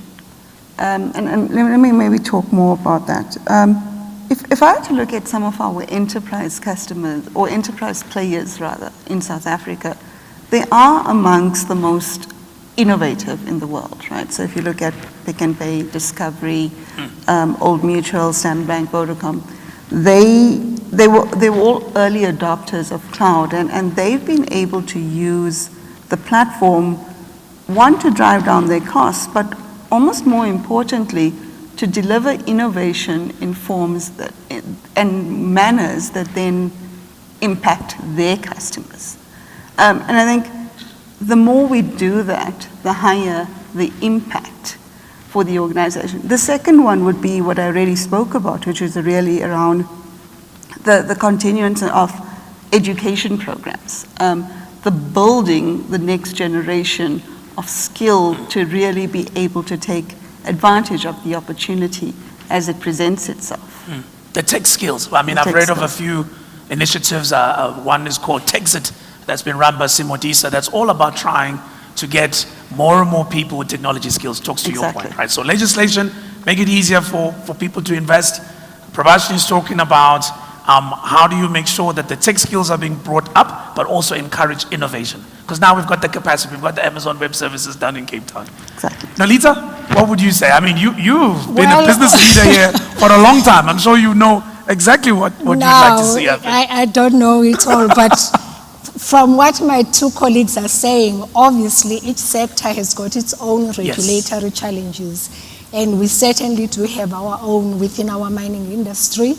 And we continue to plow through those, but it is a challenge because it causes the uncertainty to flow through the issue of whether you invest or not in the long term. So regulatory uncertainty still becomes and is an issue. But the second one for us is around the infrastructure development.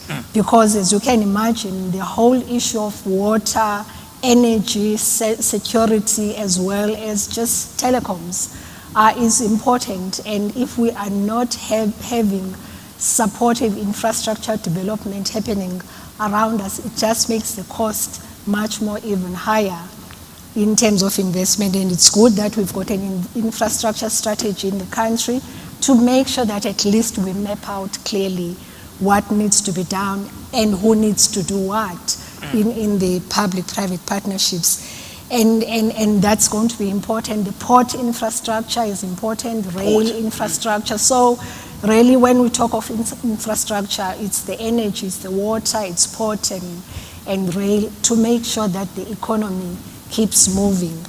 The last one, which is quite important, I think, for all of us, is the stability, social stability. Right. And that social stability we know is at risk, particularly during the COVID period and post-COVID. And it's going to therefore be very important that as stakeholders with government and civil society, we really seriously rethink how we talk about sustainability going forward.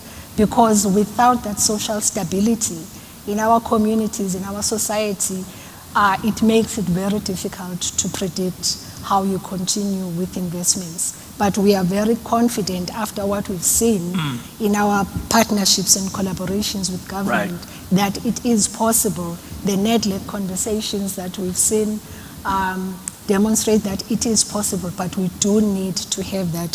So government and governance is going to be very important to make sure that government and governance. Right. So you're saying infrastructure, very important. The basic requirements for you to be able to run an industrial business like you do. Social stability, very important. Prabhashini is on digital skills. She is on innovation. And you, madam, are on legislation. That's right, legislation. And also attract investment. Thank you so much, Puti, for that. Chief, Philo, what are you on? Well, I'll try to build on that. On top of social stability, we see from manufacturing and consumer goods, we see softness in domestic demand. So I guess some of the infrastructure investment will help with addressing that softness in domestic demand. For me, as an investor, global competitiveness of South Africa. As I said, South Africa is not competing with neighboring countries or even half of Africa for investment. It's competing with Thailand's, Vietnam's of this world in ever smaller globe. Another one would be regulatory process and ease of doing business. And the last one would be affordable, sustainable electricity power supply. And I think, a lot of these things are actually addressed through the economic recovery program. And I think that actually if I can say we as government, investment community, and then local communities stick to it for the next few years and really work hard on executing it and don't debate, is this the best thing? Really focus on the execution. I think that fast execution of the economic recovery program can actually bring very fast recovery to the country. Brilliant, absolutely brilliant. Ladies and gentlemen, we're going to have to leave it there, unfortunately. I wish we had a lot more time to dig into your brains. I truly do appreciate, I think I speak on behalf of all South Africans, for the work that you do and the commitment you have to this country. Long may it last. Ladies and gents, we are going to take a 20-minute comfort break at this time. For those in the room, you can take a comfort break indeed around here. And for those at home, maybe a cup of coffee or a cup of tea, or even better, maybe a glass of some South African wine to ease you off this afternoon. We'll all be back here at 16:30 sharp. Thank you.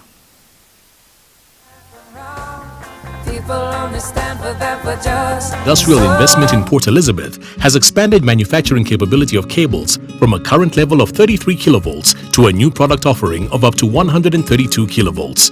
The high voltage manufacturing lines afford Aberdare Cables the opportunity to offer the high voltage cable market 2 types of cables in a full range of sizes. The facility was successfully launched in July 2019. Aberdare also plans to train and employ high voltage team leaders and manufacturing plant operators at the facility.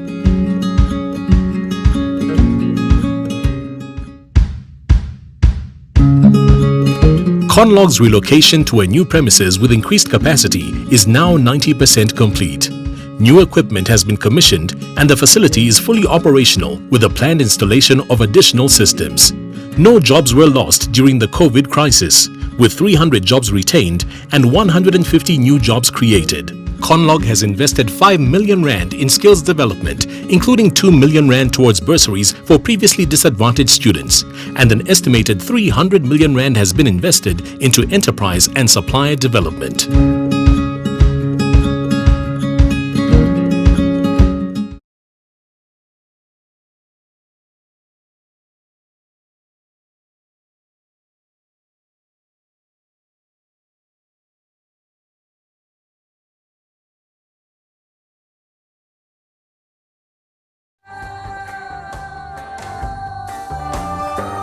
This house is on fire.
I never dreamed that I'd meet somebody like you,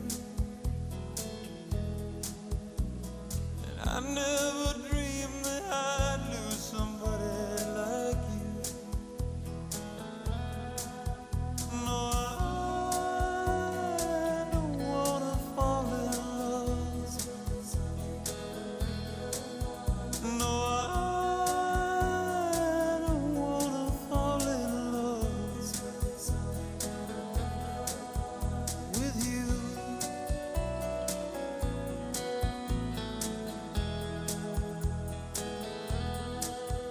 With you.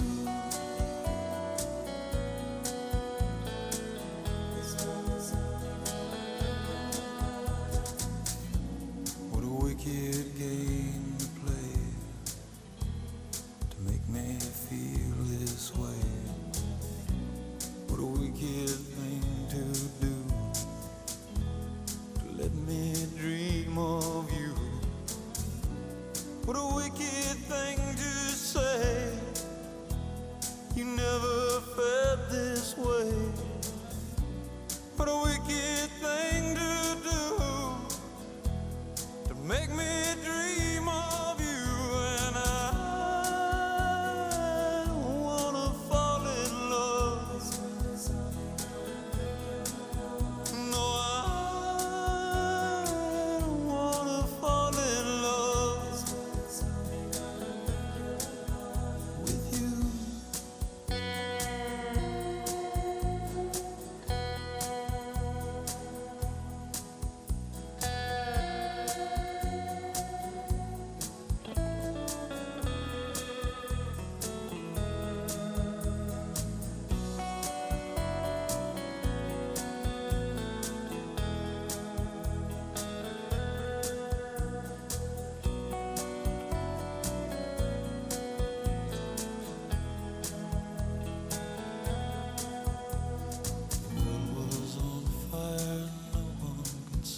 people do.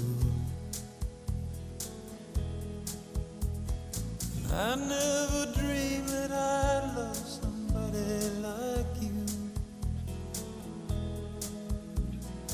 I never dreamed that I'd lose somebody like you. No, I don't wanna fall in love. No, I don't wanna fall in love with you.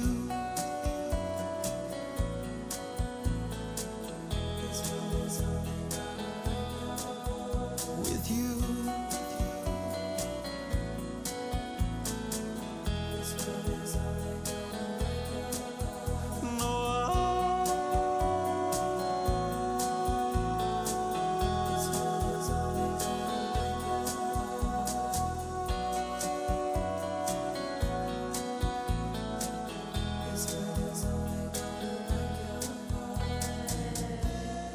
Nobody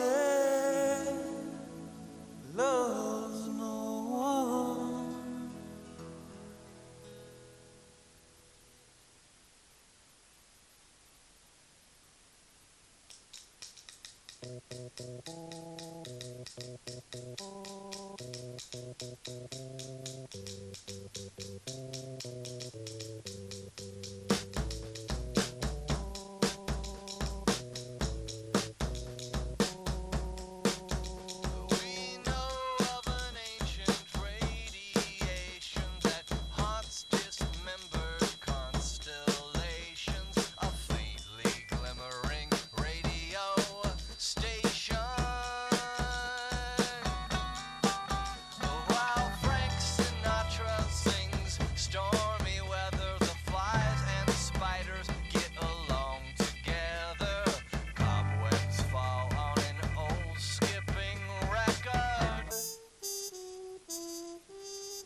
Beyond the suns that guard this roost, beyond your flowers of flaming truth, beyond your latest ad campaigns.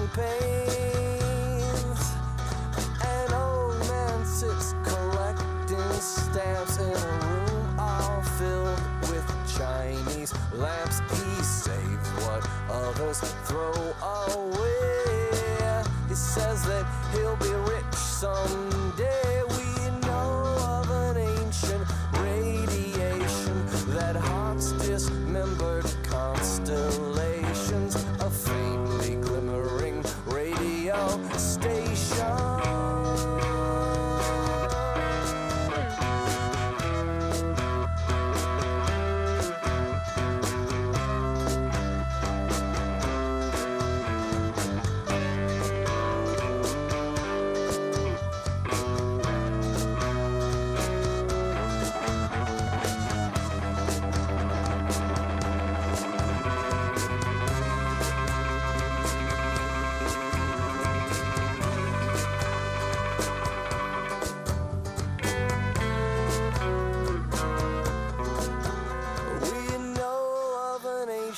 Radiation that haunts dismembered constellations, a faintly glimmering radio station. While Frank Sinatra sings stormy weather, the flies and spiders get along together. Cobwebs fall on an old skipping record.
sweetness down in my soul. I could stand some loving, oh, so bad. I feel so funny, I feel so sad. I want a little steam on my clothes.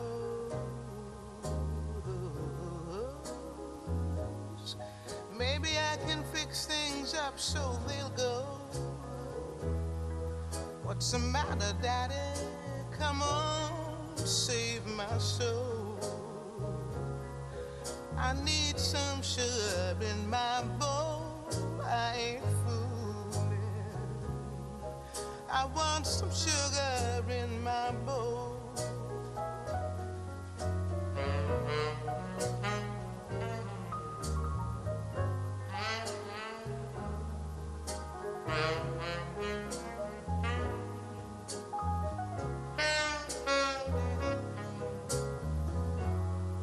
You've been acting different, I've been told.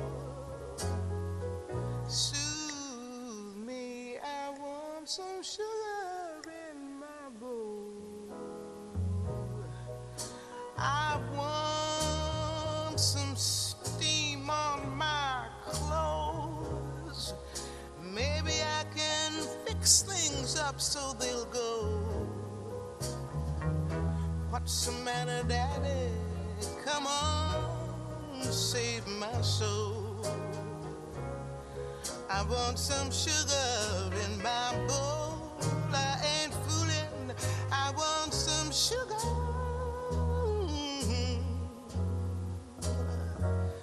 in my bowl.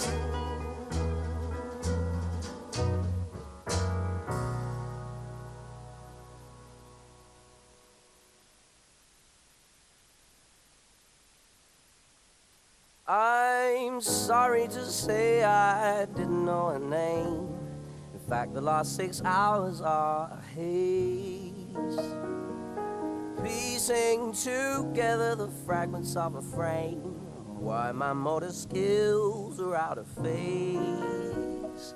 I feel like I've awoken in a maze. Though we've never met before, baby, I am sure. 1, 2, 4.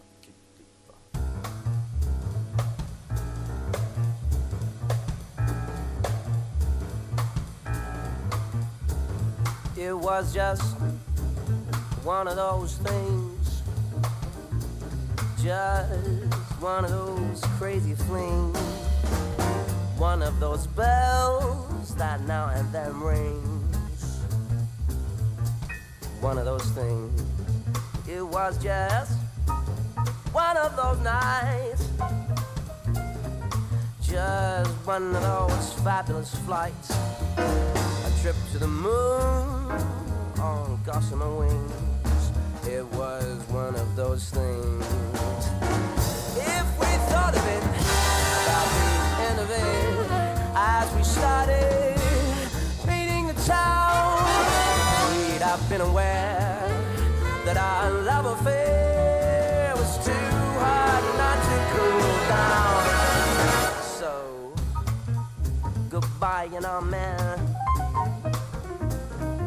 Here's hoping we'll meet now and then. It was great fun, but it was just one of those things, one of those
the end of it as we started leaving the town. We haven't been aware that our love affair was too hard not to cool down. So, goodbye, goodbye, young man. Here's hoping for me now and then. It was great fun, but it was just one of those things.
That love was just a word they sang about in songs I heard. It took your kisses to reveal that I was wrong, and love is real. Hold me close and hold me fast, the magic spell you cast. This is love, your rose.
and sparkle through the clouds and stormy weather. And in the darkness of the night, the star would shine a glimmering light and hover above our love. Please hold me close and whisper that you love me,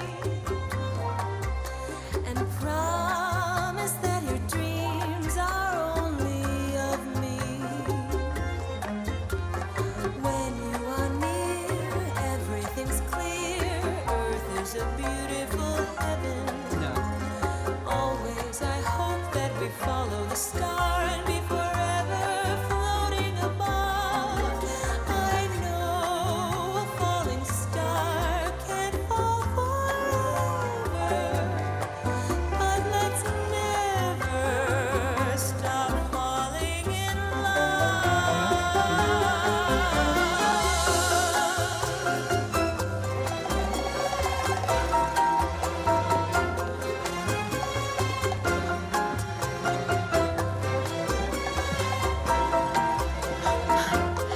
Ladies and gentlemen, if I could please ask that everyone starts making their way inside from outside and having a seat at the chairs that you were sitting at before the break. We'd appreciate that.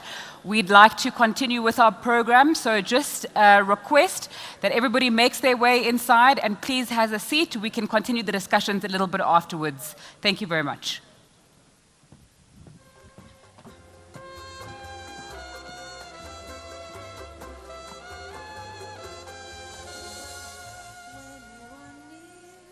everything's clear. Earth is a beautiful heaven.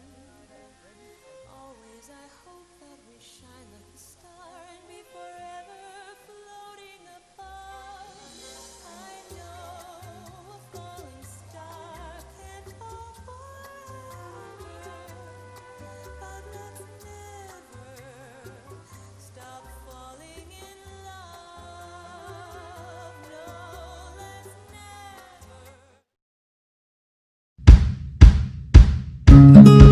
The Astral Foods broiler rearing and processing expansion has increased overall capacity by 16%, with 800,000 birds processed per week. The project has also resulted in the construction of 130 poultry sheds, and the festive hatchery has been upgraded. Through transformative partnerships with developing contract grower farms, 248 jobs have been created, with a preference given to previously disadvantaged employees. Annual turnover is expected to increase by 350 million rand.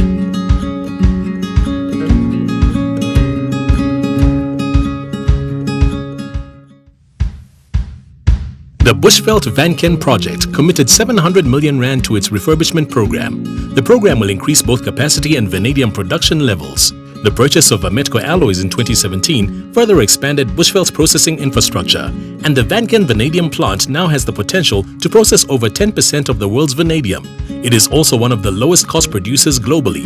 278 jobs have been created, and over 28 million rand was spent on local procurement.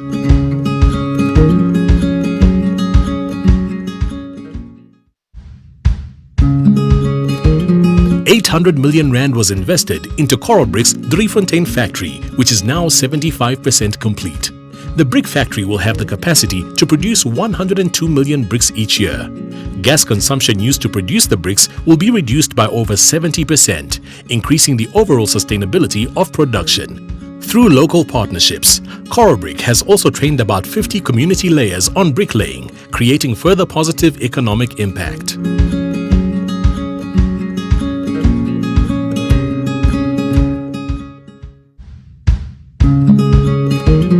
Aspen's world-class facility, SVP, is well on its way to transforming the Port Elizabeth facility into a globally competitive and technologically advanced sterile platform. With state-of-the-art pharmaceutical technology, SVP will export 85% of products, shifting the business from a local supply hub to an export powerhouse. With a 3.4 billion rand investment, this is the largest ever South African pharma investment in history, and the SVP facility will be one of the world's leading manufacturing hubs for anesthetic products.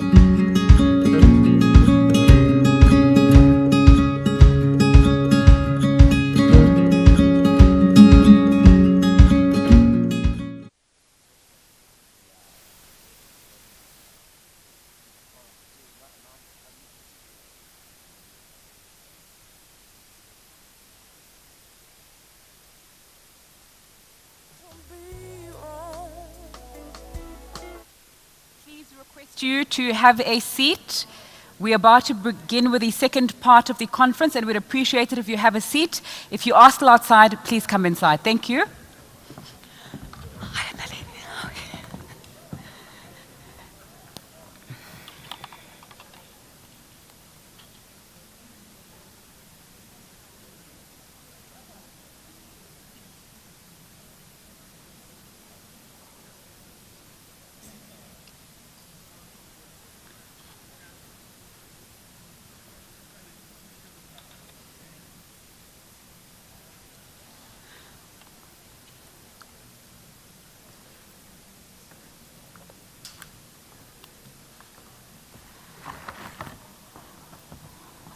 Good, how are you?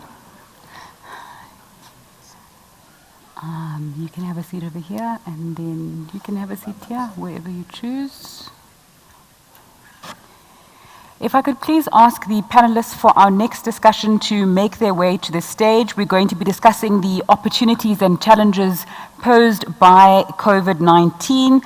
Joining me on stage is Stavros Nicolaou from Aspen Pharma, Mpumi Mpofu of AXA, very good afternoon, Stefano Morani from Renogen, and Dr. Siyabonga Mahlangu from Telkom. If you could all make your way to the stage. And a request as well to our guests to please be seated as we are about to begin with the second part of the conference.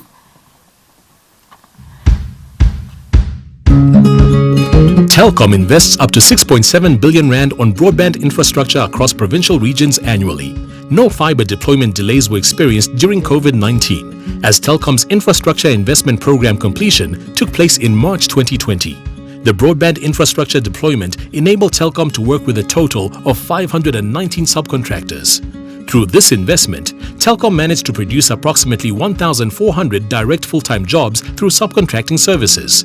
To date, the Telkom Foundation supports about 3,220 learners in Gauteng and the Eastern Cape and continues to transform disadvantaged communities and improve the quality of education in science, technology, English and maths. Telkom has also developed programs in coding and data science, developing digital skills amongst learners.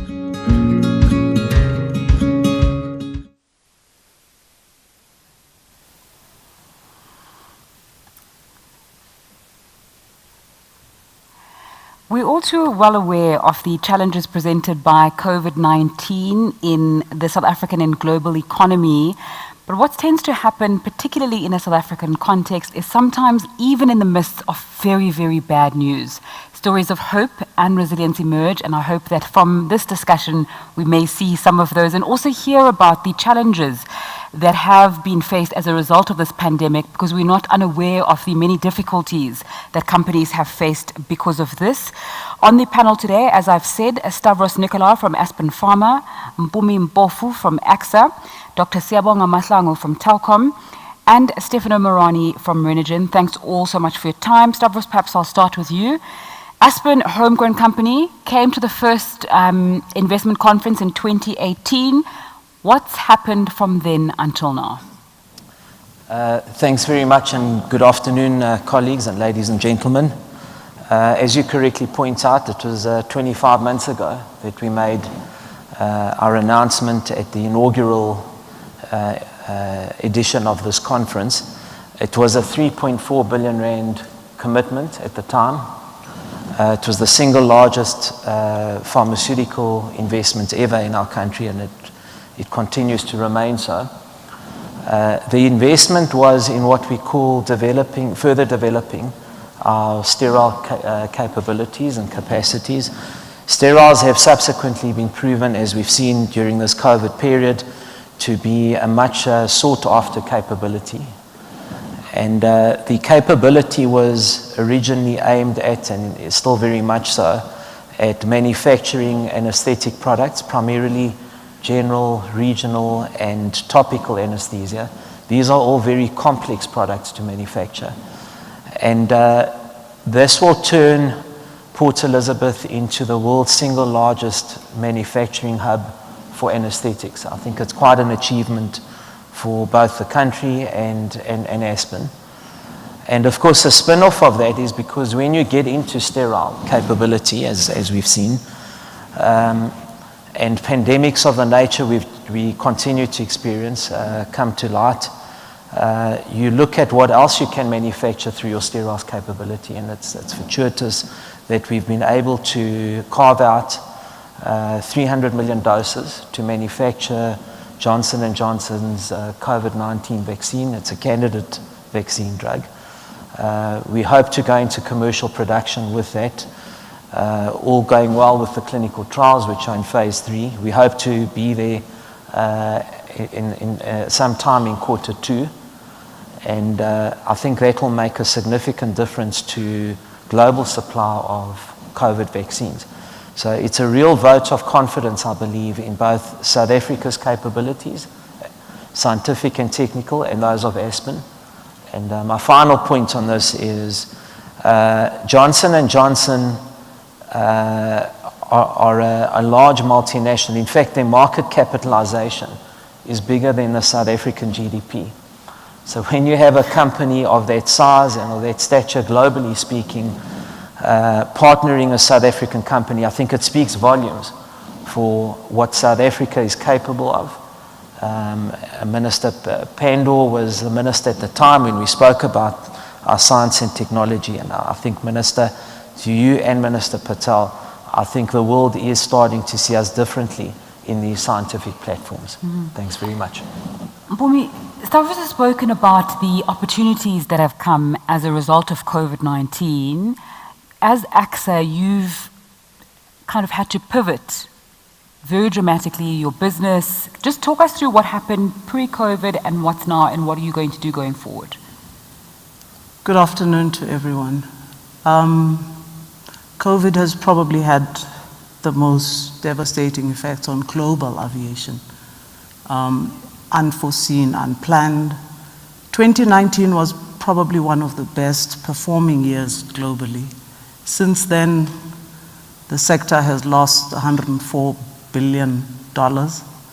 Importantly, the forecasts indicate a reduction in 2020 of both passenger and revenues around 60%. And those are the forecasts we're working on to plan a new future. So performance in South Africa has been led largely by the regulated risk mitigation strategy. And as such, our recovery has been guided by the lifting of the levels from 5 now to 1. And principally in this period, we have had to think very clearly about a strategy to recover, a tactical plan to help us to recover the aviation sector in South Africa. The first is we had to cut our capital programs. We were here last year probably making a commitment and sharing close to 15 billion infrastructure investment on our network of airports. We've had to cut literally to 1 billion per year as a result of COVID. We've also had to cut our operational expenditure, but actually position the company, more importantly, to respond with resilience to what is a very complex aviation sector. The first thing we've done is to look at diversifying our revenues by looking at other opportunities. You will realize that during COVID, whilst we had a downturn in passenger, both revenues and passenger numbers, importantly though, the cargo business showed a slight decline at level 5, but then started to increase. The result is that in diversifying our revenues, we would focus on cargo, but also ride on what COVID has brought as a new emerging sustained development of e-commerce, e-logistics, and assist with economic recovery with respect to that.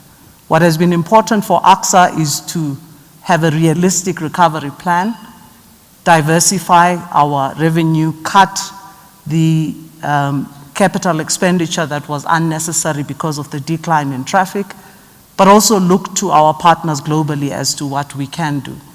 We have a global footprint as a company, and we are represented in 2 countries, Brazil and Mumbai, where we've actually had concessions running airports for them. We also have 4 technical operation management and technical assistance consultancies on the continent in Liberia, Zambia, Rwanda, and we just concluded one in Ghana.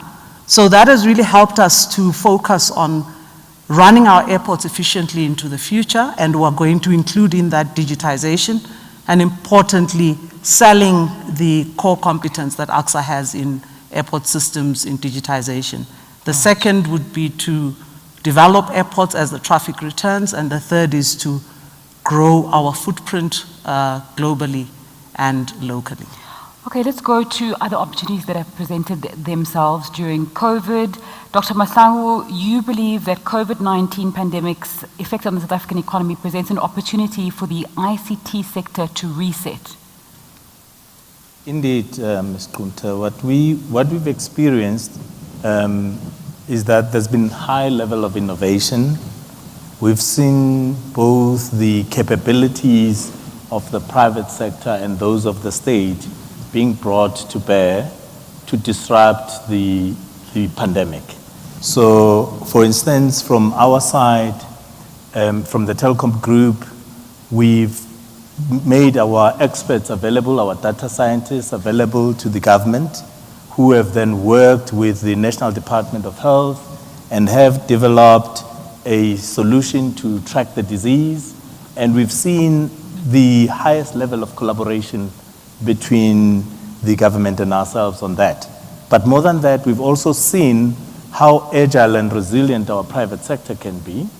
We instead of shutting down completely, we've seen the economy moving from the central business districts into our neighborhoods, where you would have to run your standard banks, your big corporates from the comfort of your home.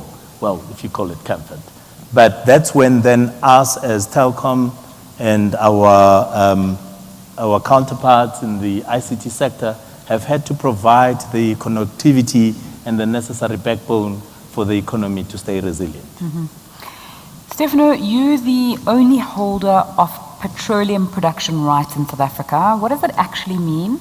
And can you take us through the journey that you've taken in South Africa from 2012 until now, and the opportunities and challenges that you've faced? Yes, so being the only holder of a petroleum production right means that as it stands right now, we're the only company in South Africa that has a license onshore to be able to extract natural gas and then to refine it and sell it.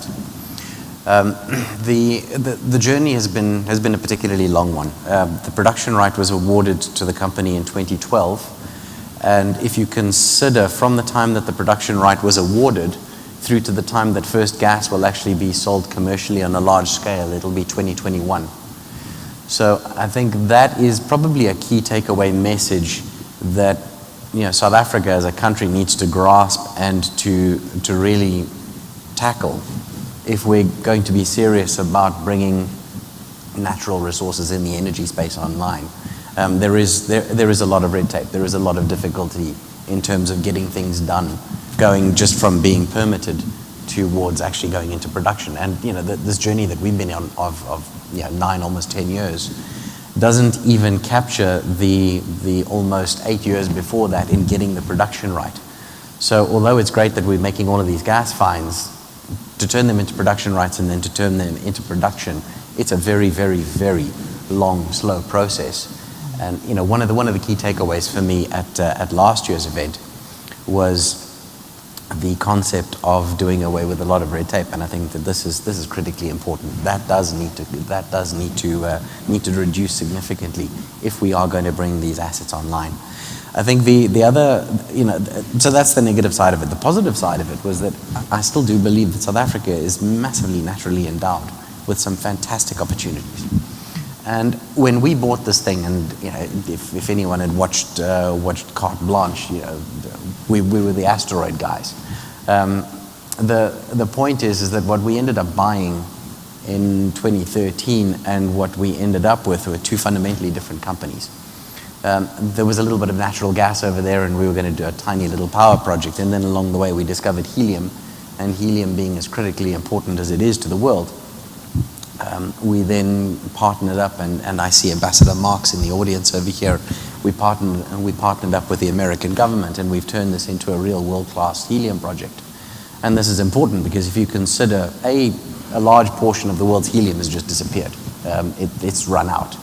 And then you consider its uses in medical, you consider its uses in rocketry, in technology. This conference would not be possible without helium. You can't make cell phones, iPads, iPhones, none of that technology exists without helium.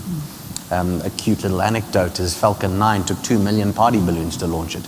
So, you know, this is a critically important gas and it's run out. And when you consider that prior to our discovery, the richest concentration on the planet was the United States with an aggregate of 0.35%. Now, 0.35% is good. You are a rock star at 0.35%. Our last well clocked in at 12%. And that is because where we are, it was struck by a large asteroid 2 billion years ago and set off this cataclysmic set of events, and actually also helped shape the gold basin and the platinum basin, and this is why we have so many minerals that we do. So basically, in a nutshell, we're mining an asteroid, which is really cool. But South Africa has a lot of opportunity. It really does. I think that there are a few issues that are not insurmountable that we need to address. And I believe that with the right collective effort, we can address them, and we can turn this into a premium investment destination. Our little project by itself, we pledged last year 750 million rand. Of that 750, over 650 million came from foreign investment, foreign direct investment. It wasn't domestic. That just gives you an idea of how much of an appetite there is to see the South African story take off. Okay. Stavros, the issue of red tape and sometimes difficulty doing business has been raised. It's in the economic recovery plan as well, trying to cut down some of those obstacles. But I'd just like you to share your experiences because you've also experienced that. Thanks very much for that question. I think let me predicate what I'm going to say by red tape is probably something you encounter in virtually every market. I think what you learn quickly at Aspen is we're in over 60 markets globally, and red tape exists just about virtually in all of those markets. It's the degree and the extent of the red tape. But more importantly, when that red tape presents, how do you deal with it? And our investment that I represented earlier, I must say has been a pleasant experience because we've encountered a number of regulatory obstacles, including with the Drug Regulatory Agency, SAPRA, and others. And I think what has happened with these investments announced at this conference and its two predecessors is there is a dedicated team in Minister Patel's office. When you hit those obstacles, you make contact with them. Most cases, they are resolved. There's the odd thing that doesn't get resolved and needs a little more effort. But I think the experience generally has been a good one. It would be great if we could amplify that, amplify maybe the facility that's available through Minister Patel's office to also pervade to other projects. Because I think that will send the right type of message to overseas investors and also to domestic investors. I think there is an inclination that we are red tape heavy in our country. And I think that we've got to build on some of the success stories, like ours has been a pleasant one. It's no mean feat that in two years to get your first production of anesthetics hitting Europe next January. So it's been a 24, 25-month period. And a lot of it's been achieved because we have been able to fall back on that facilitation that DTIC represents. And I think we need to build on that as a country and also amplify that message. Dr. Mahlangu, what opportunities would present themselves in a South African context if high demand spectrum and frontier technologies like 5G and AI implemented for the mining, financial services and manufacturing industries, among others? I'm just trying to look ahead beyond the challenges that we're currently facing now. Yes, 5G is a very important development, and we should not look at it as 4G plus 1, because 5G will bring lower levels of latency, higher speeds. So basically, if one would use my own analogy, is that you're moving from social internet to industrial internet. the clip we saw earlier about what is going to be done at the Venetia mines, if my memory serves me correctly, is that some of that will require this spectrum to be able to drill deeper where humans cannot reach. So you'll recall that when 4G spectrum was introduced, it then brought you a new and altogether new economy of apps. No one at that time thought of apps as a way in which we could conduct business and life. So we know that with 5G, it is likely to bring us things like your autonomous vehicles, smart city applications, and so on. But the problem does not lie there. The problem lies in us as the private sector and government, or at least SA Inc., having a similar, or at least having consensus on what that 5G means. At this point, you find that international bodies such as the GSMA tells you that in order to run a 5G application, those that will bring us the wonders that we're talking about to power the digital economy, requires that you should license an operator to have at least 80 to 100 megahertz of contiguous spectrum in the mid-band, right?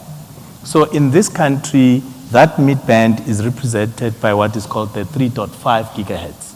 In that 3.5 gigahertz, we only have 116 megahertz available for assignment. And then the regulator salami slices it. So how are we going to then enjoy those benefits of 5G? Secondly, if we look at the delays in releasing spectrum, that delay is over 10 years, 12 years. Why is there a delay from the government? If you dig deeper, you discover that there are very difficult decisions that the government has to make on the structure of the market. You have the companies that were licensed. You have about 6 holders of spectrum as we speak today, high demand spectrum, but only 3 companies are deploying that spectrum for their own account, which means in the infrastructure-based competition, you actually have 3 players, Vodacom, MTN, and Telkom. So then we have to ask ourselves, what happened to the other companies that were licensed? Why did they not succeed? And what is happening in that space? So that's why then we're also saying spectrum must be released yesterday. But are we releasing it to the 3 only? Is that competition? And also when we see what the UK is doing, you'll see that they've just announced a £200 million investment on 5G industrial applications. So as they do that, they're looking at rail, they're looking at manufacturing. What is our take on technology in manufacturing, technology in rail, technology in transport? We have not made that view as a country because we don't have a 5G strategy. We don't have a 5G policy. We have not problematized that as the country and as society. But what we are doing, we want to steam ahead. Maybe as the last point that I want to make is that we need to be careful when we deal with spectrum because we have to make trade-offs. Spectrum, you license it over a 20-year period. Do you want to rush and license it over a 20-year period when you have not made up your mind on the structure of the market, competition, costs, universal service and access?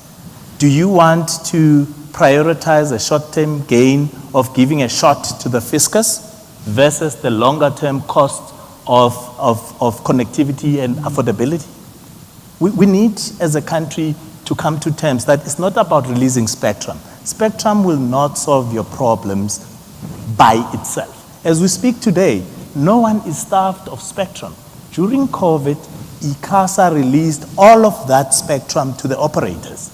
Have we? So we need to be careful. Even the reduction in prices that we've been talking about was as a result of Minister Patel and the Competition Commission, which tells you that there is lack of effective competition in the mobile space. if we do not resolve that, we will still experience the high levels of concentration even in the 5G world. Okay. For me, Dr. Mahlangu is looking forward, seeing the possible scenarios that can come and the challenges that are going to come, even with the technology that people sometimes use as a panacea for everything. Once we get 5G right, or once we get spectrum right, we'll be okay.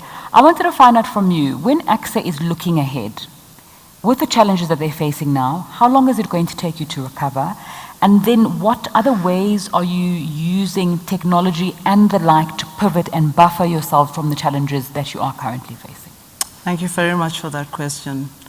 We have done sufficient economic modeling. Our recovery is projected to be from 2023, which is in line with global practice.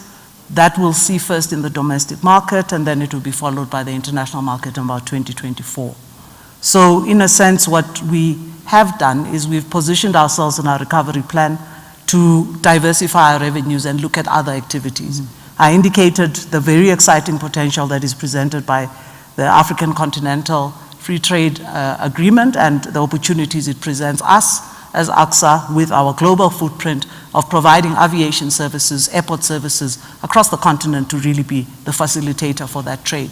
We really believe the long lead times in rail, in road, etc., do not actually are not very responsive to what the trade agreement actually requires. So we believe aviation is what is going to get us out of the doldrums. And we want to be in the front of that, playing a very important role, driving e-commerce and driving technology and particularly innovation in the continent. We have an extensive set of aviation technology and systems that we use for airports, and we are renowned to be one of the top 7 global companies that actually drive the business of aviation, and particularly we want to take that position on the continent. We understand there have been a lot of Chinese investments on the continent of building airports, but our experience shows that they're not very interested in operating and managing and maintaining those airports afterwards. So we've carved a very clear niche for ourselves on the continent for facilitating trade and improve South Africa's position in terms of global competitiveness, in terms of trade. We perform very well, 9 out of 135 on the air freight facilitation, but we think there's room for improvement in all of the other areas of trade facilitation, assisted by a very robust, resilient aviation sector. What is very important for us is here at home. We believe we don't want to waste a good crisis. What COVID has offered us is an opportunity to do things we were dreaming about and thinking about doing some years to come.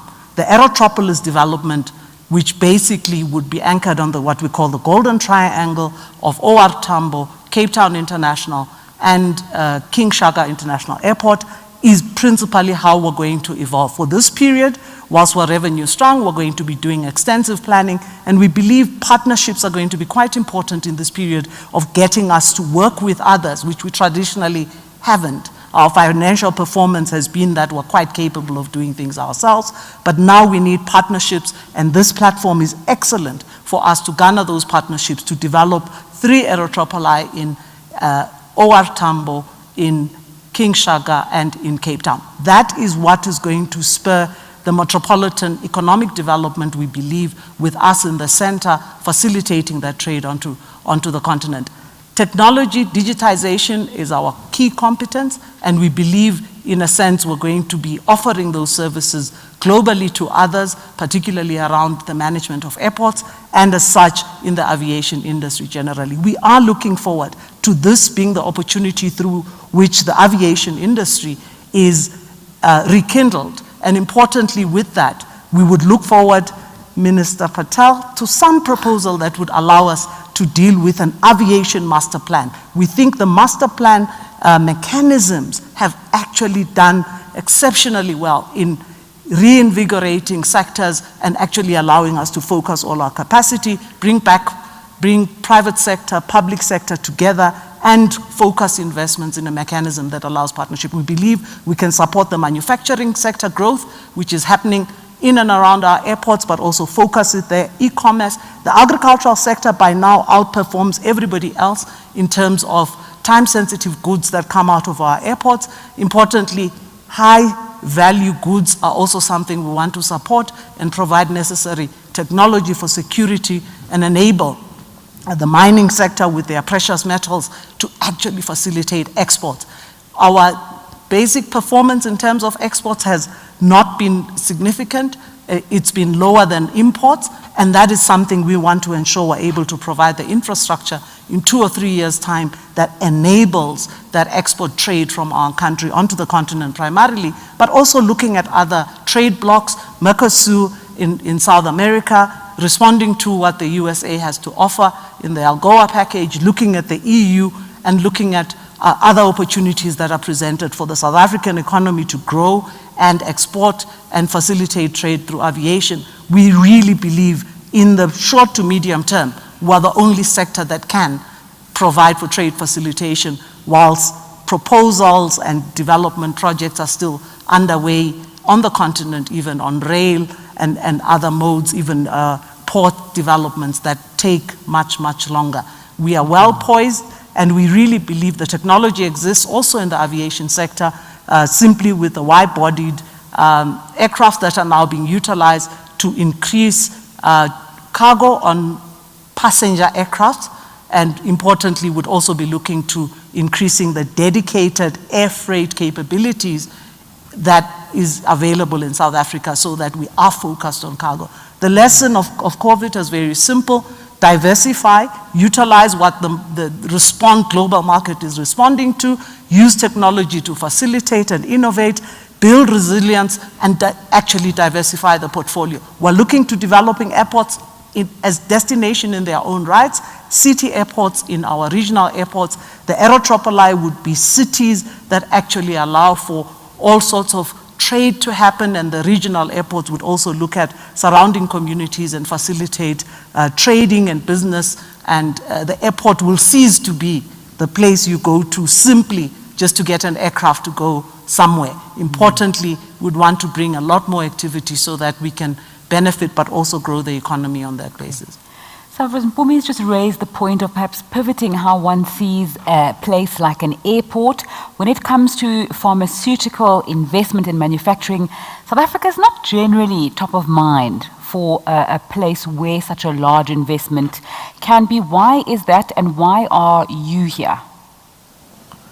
Okay, I think firstly, you're quite right in saying we're not known as a pharmaceutical destination. You normally associate South Africa with mining and resources, and financial services, and a few other sectors. We've kind of backed the trend, and we've been able to do that because I think firstly, any investor would look at the basics. You're going to look at the infrastructure, the skills that reside in the country. Do you have an enabling or a disenabling environment? And I know we sit back as South Africans and we often lament some of those areas, if not all of them. But the truth is we do have fairly good infrastructure, certainly in our assessment, and where we're based in the Eastern Cape. There are challenges around water that I think we need to engage on. There's challenges around the energy security, we're aware of that. But generally speaking, when you look at what investors would look out for, I think we do tick a lot of those boxes, certainly as a pharmaceutical investor. I think the point to be made here, however, is if we don't diversify, deepen, and make our economy more inclusive, we're never going to really kickstart the levels of economic growth, job creation, and leveling out unemployment that we're so desirous of as a country. So I think we need to use an Aspen type of investment to look at how we can deepen the diversification of our economy. We cannot forever rely on 5 or 6 sectors to carry this economy. And those economies that have been successful are those that have diversified successfully. And in the same breath, I'm going to turn my attention to manufacturing. This might be a good old-fashioned view here, but manufacturing still remains one of the sectors that can have the greatest and deepest multiply effect back into the economy. It's good both for value chains, and it's also good in terms of job creation. It's been demonstrated that the world over. So I think we need to place emphasis in our country on diversifying the economy. Those sectors that we think are non-traditional or have no hope of succeeding, I think we might want to relook at some of those. Look and see where the synergies reside in the economy. So before we write off some of the SAEs completely, and I'm not not by any stretch advocating any further bailouts or anything like that. Let me be clear. What I'm saying is we need to look at leveraging some of the synergies that exist to give a lift up to some of the other non-traditional sectors. And I think we've proven it as Aspen. It's really great. You know, we normally depend on the world for anesthetics, not the other way around. So it's really great as a South African company that we now are supplying anesthetics, and a good chance that if you land up wherever you are in the world and you require surgery, please God you don't, you're likely to get an Aspen product somewhere along the line. So keep out of surgery, but if you do, there's a good chance you'll land up with an Aspen product out of South Africa. Let's talk about products and innovations out of South Africa. Stefano, there was an announcement that you made earlier on about a world first. Talk to us about that and the significance of that. Yes, very, very proud day today. After a year and a half of innovation along with our partners in this regard, one of the largest trailer manufacturers in South Africa, Henrod, we developed what we believe is the first absolute zero emission solution for cold chain logistics. So all of us buy food from a supermarket, and that supermarket needs to get food from the farms to the shelves. And that means that you've got to have these refrigerated trucks. And we've all seen them moving along the N1 and the N3.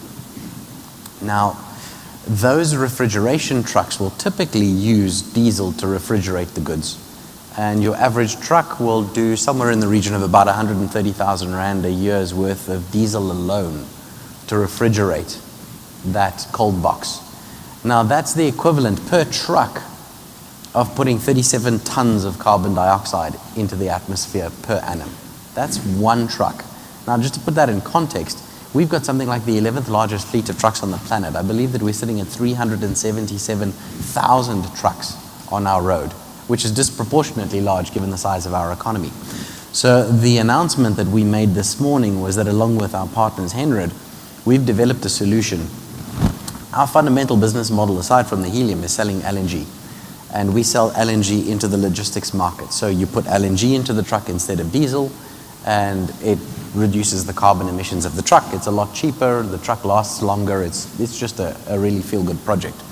But that LNG needs to be warmed up because it's sitting at minus 162 degrees Celsius. And it can't go into the engine block at that temperature. So it goes through a thing called a gasifier, where it boils very much like the water in your kettle, and it changes from a liquid to a vapor. But in doing so, normally what they would do is that they would do it on a gasifier behind the truck.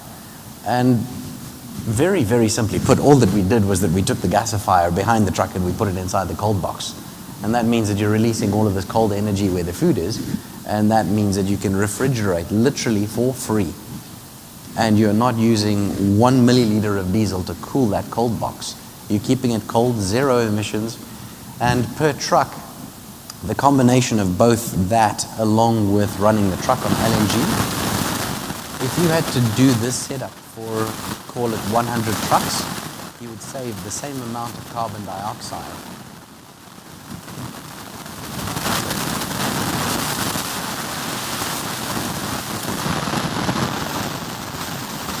And then as soon as that's sorted out, then you can continue and people can hear this incredible announcement crisply and clearly. You can go ahead. Yes. I mean, the long and the short of it is that if you were to convert 100 of these trucks onto the system, you would save the same amount of carbon dioxide into the atmosphere as planting 300,000 trees, which is quite formidable. Aside from the fact that you'd also save about 24 million Rand a year in running costs. So it's a good announcement, and in conjunction with our other partners, Total, the French oil super major. My apologies, we're going to have to cut again, and apologies for that. We're just going to fix the sound. Perhaps we can ask the technical team to come on if Stefano's mic needs to be changed. And while we're waiting for that to happen, are you going to use that handheld mic? Is this one working? Yeah. Yes. And then the second portion to that announcement was working in conjunction with Total. We have now opened up the N1 as a corridor for LNG dispensing. So trucks that are moving between Cape Town and Joburg will now have the ability to fill in, to stop in at a Total service station along the way, put LNG in their trucks, and off they go. So these are two major groundbreaking announcements, and it's this kind of innovation that is. This kind of technology should be exported. It really is game changing. Can we have a round of applause for the innovation that is coming out of South Africa despite the challenges that we are facing continually? There is so much happening. I'd like to thank all the panelists for your time. We have a challenge of time. We want to carry on making sure that we are on time with everything. So thank you so much for your contributions and insight into your different industries. We really appreciate it. Thank you.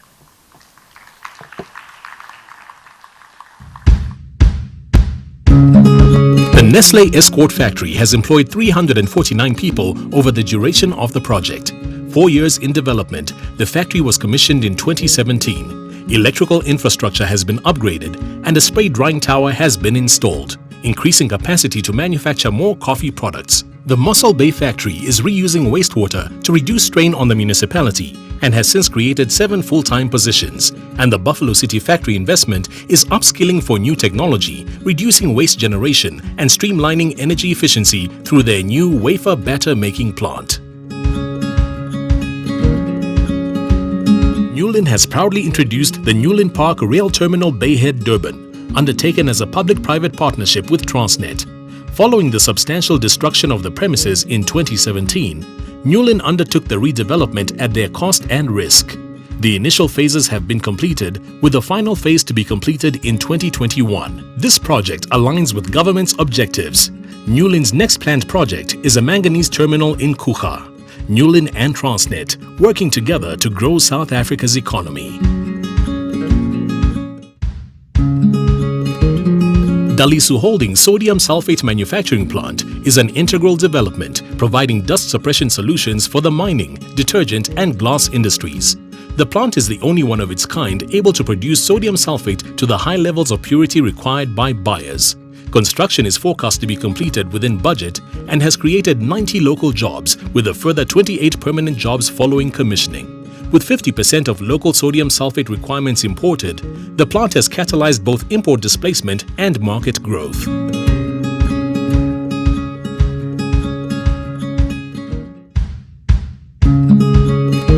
Atlantis Foundry's 2019-20 investments in new decoring machines increased manufacturing capacity. The foundry, which won the Best Brownfield Expansion Award in 2019, continues to strive for technological, social and commercial excellence, and in the midst of the COVID-19 crisis, retained and supported all staff, expanded its administration building, hired an additional 88 learners and supports 130 students as part of their transformation strategy. With 80 million rand pledged and all projects successfully completed, Atlantis Foundries is quickly approaching its Industry 4.0 goals.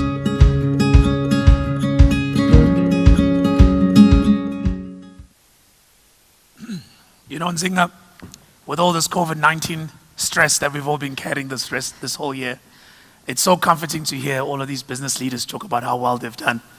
And it really gives, certainly a lot of us, some confidence about the future. You know what I mean? Absolutely. Absolutely, and I think this would be a good time to look at which companies in this room and who are watching from all over have decided they're not only going to have that confidence, but they're going to put money into the country.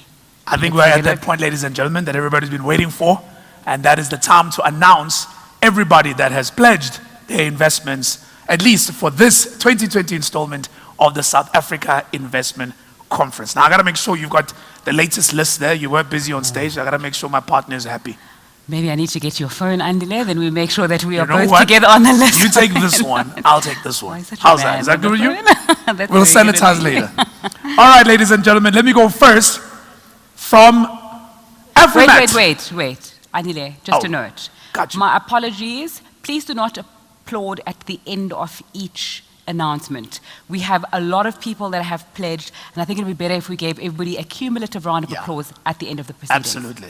Cat's out the bag. Afrimat is planning to invest 300 million rand in the iron ore sector in the Northern Cape. Anglo-African Metals is committed to invest 280 million rand in the beneficiation of titanium in Gauteng. Equites and Sandvik is investing 287 million rand in expanding its facilities and operations in South Africa.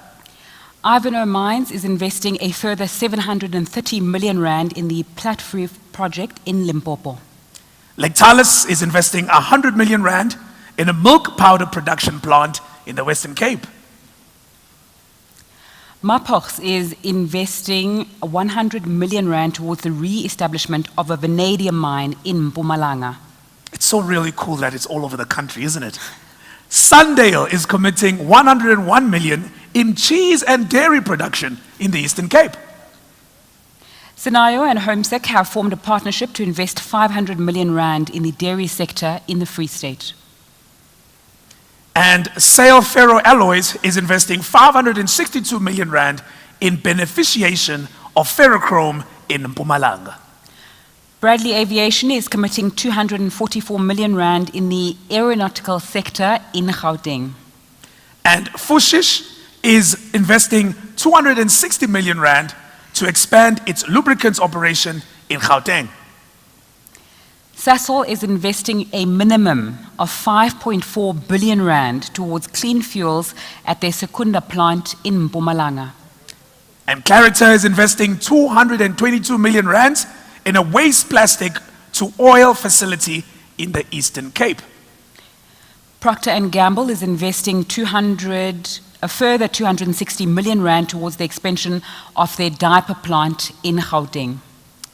Minister Gwede smiles every time I say Eastern Cape. Dr. Uttaker is investing 200 million rands to expanding their investment in the production of pizza and ready meals. Frymax is committing 380 million rand towards the expansion of their production of snacks and potato chips. PepsiCo, fresh from a deal, is investing 5.5 billion rand to further expand manufacturing capacity across its pioneer food operations. I keep on hearing President Ramaphosa saying "yo" as we're doing these numbers. Unica Iron and Steel is investing 250 million rand in expanding manufacturing capacity of steel billets in Gauteng. And then we move on to KZN. United Heavy Industries is committing 350 million rand to the establishment of a steel bar manufacturing plant in KwaZulu-Natal. Dan Gold Packaging is investing 830 million rand in a beverage canning plant in Gauteng. Score Metals is investing a further 250 million rand to upgrade their hot rolling mill and steel making capacity here in Gauteng. SA Steel Mills is investing 1.5 billion rand in establishing a steel manufacturing plant in Gauteng. PG Bison is investing 1.98 billion, just short of 2, in expanding their board manufacturing plant in Piet Retief and investing in a medium density fiber board plant in Boksburg.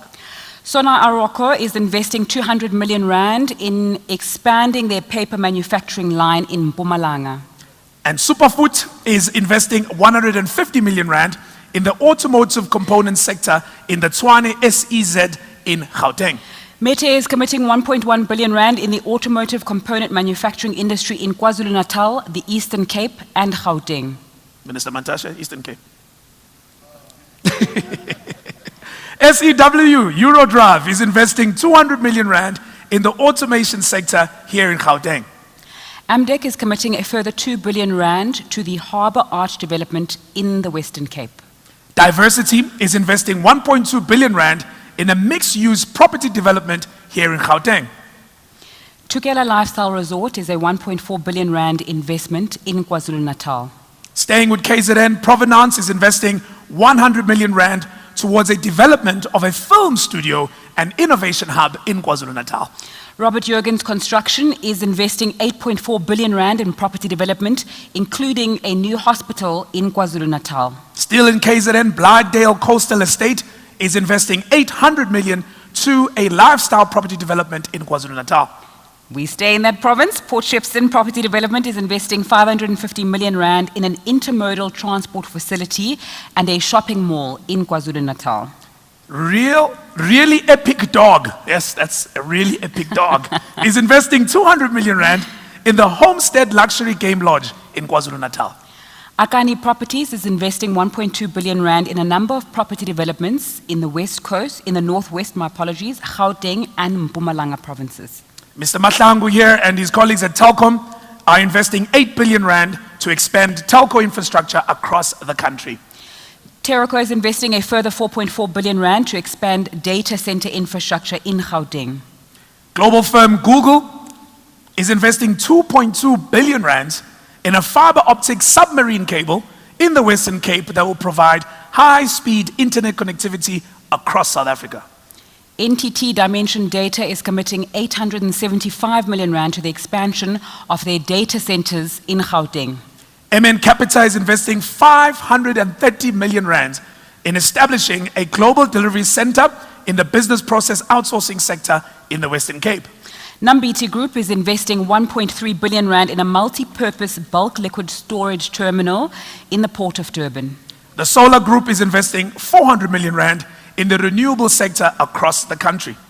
Solar Africa is investing 170 million rand in solar energy for large industrial consumers in Gauteng. The Giant Flag Consortium is investing another 184 million rands in an ecotourism development in the Eastern Cape. The New Development Bank is committing a further 32 billion rand towards financing of projects in South Africa. The Old Mutual Group is investing 3.6 billion rands towards a number of funds for infrastructure and other projects across South Africa. Sanlam Investments is investing 7.2 billion rand towards funding for small and medium enterprises and infrastructure projects across South Africa. The Industrial Development Corporation is committing a further 8 billion rand towards funding projects in South Africa. And the Belgian Chamber of Commerce for Southern Africa is making a collective announcement of 1.5 billion rand on behalf of their members. Andile, that's a lot of billions and millions that we've been throwing around. Indeed, and as the bean counter here, I have done the calculation. And shall we do a drum roll? I mean, you can just go ahead and do All it. right, so there we go, ladies and gentlemen, the total amount of commitments in this third installment of the South Africa Investment Conference is 109.6 billion rands. A round of applause, please.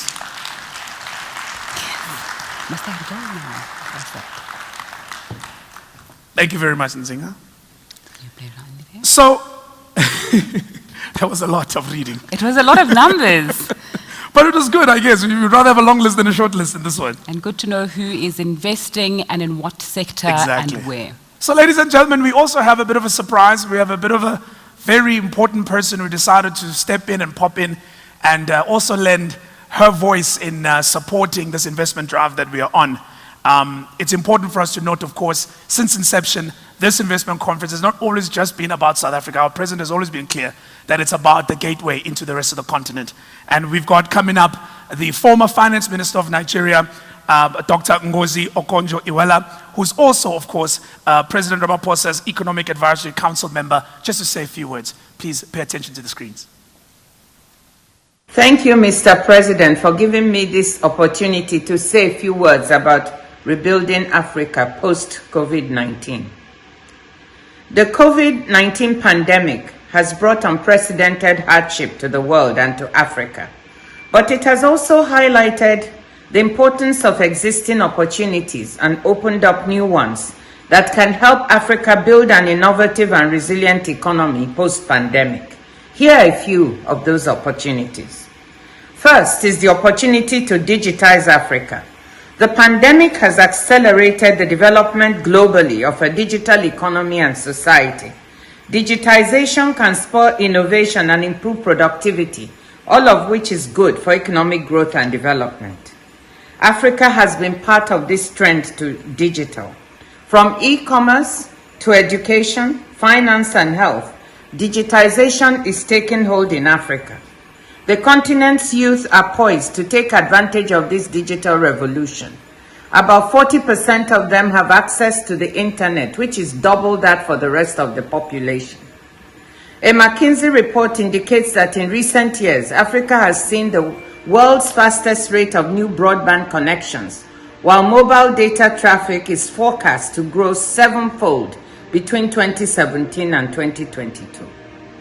The mobile money and e-wallet revolutions are taking hold in many countries, though the capacity for online digital payments and other types of financial infrastructure to underpin e-commerce has still to be built. The potential of digital channels for education is vast. This can help double or triple access at all levels of education and enable us to reach difficult-to-reach populations such as women and girls in our rural areas and urban slums. Such education is transformative, both at the individual and the national levels, in improving lives and livelihoods and tackling poverty. The same is true for health. Telemedicine is already transforming the manner in which many of our young people consume medical services. For all this to work, there will be a need for sustained investment in ICT infrastructure.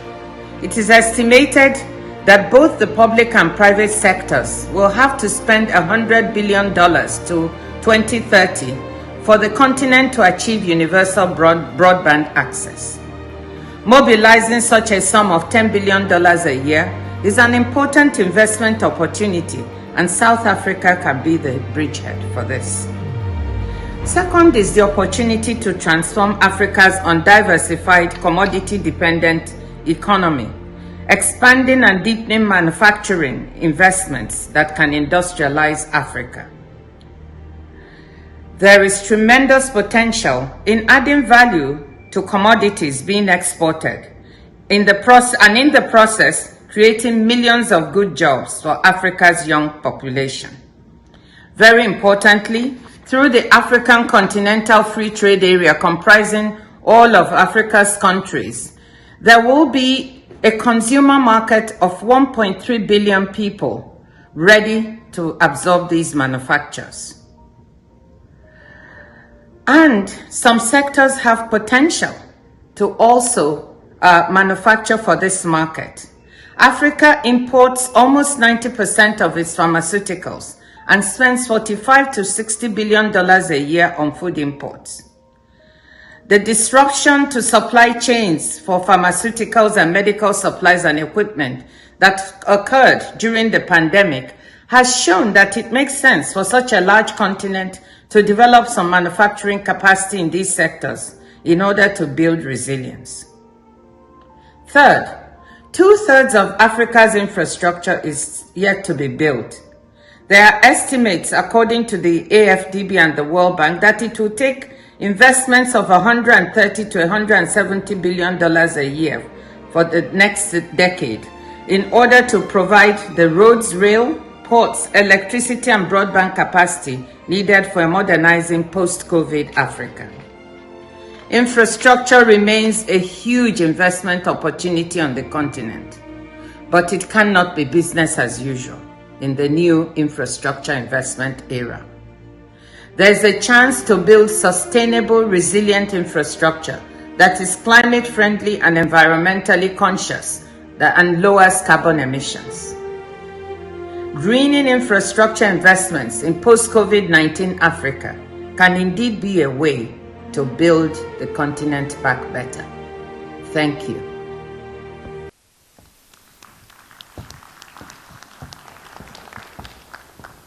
Thank you very much to Dr. Ngozi for those kind words, and also put into perspective for all of us the compelling investment opportunities that exist on the continent, and also, I guess, some of the opportunities that we may not spend a lot of time thinking about that come from COVID-19, especially the one that talks about the infrastructure opportunities. We've now come to the end of the formal proceedings, ladies and gents, of the 2020 South Africa Investment Conference. We've debated, we've discussed, we've had our 3 panels, and we've also celebrated the 109.6 billion rands of investment pledges. Personally, Mr. President, I wouldn't mind somebody just signing a 400 million rand check just to round it up to 110 billion. But maybe that will happen between the time you come on stage and the time we wrap up. In fact, it is now time for me to invite you to please come on stage. Ladies and gentlemen, please join me in welcoming right back on stage the President of the Republic of South Africa, President Ramaphosa.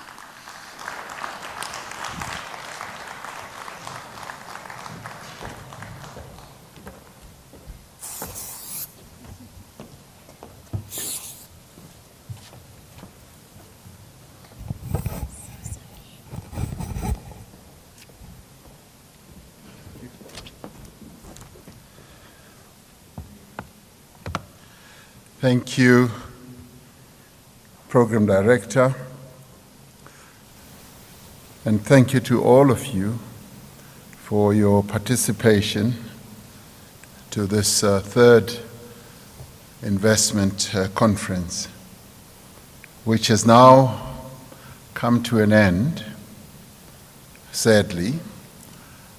Sadly, because you all seemed to be having so much of a good time talking amongst yourselves and discussing all manner of things. In many ways, this has been a gathering filled with a great deal of promise, but also underpinned by a great deal of optimism. Not a single one of us gathered here exhibited any form of pessimism.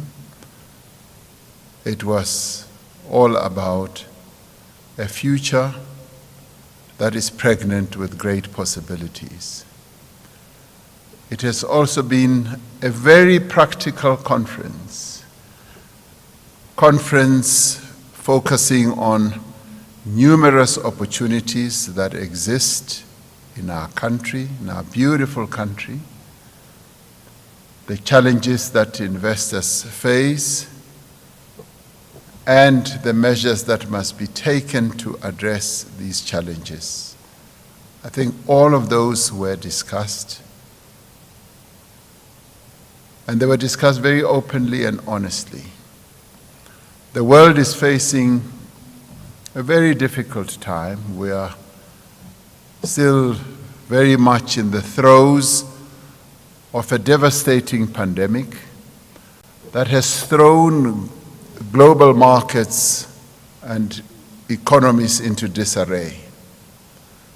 Tough decisions have had to be made on investments, on the expansion of various economies, and on entry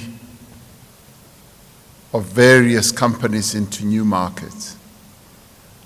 It has therefore been significant that you have all come here, both in person and virtually, to show that this is a country, this South Africa, a country that you do believe in and want to see succeed. The plenary and breakaway sessions have taken place in the spirit, as I said, of frank and honest dialogue.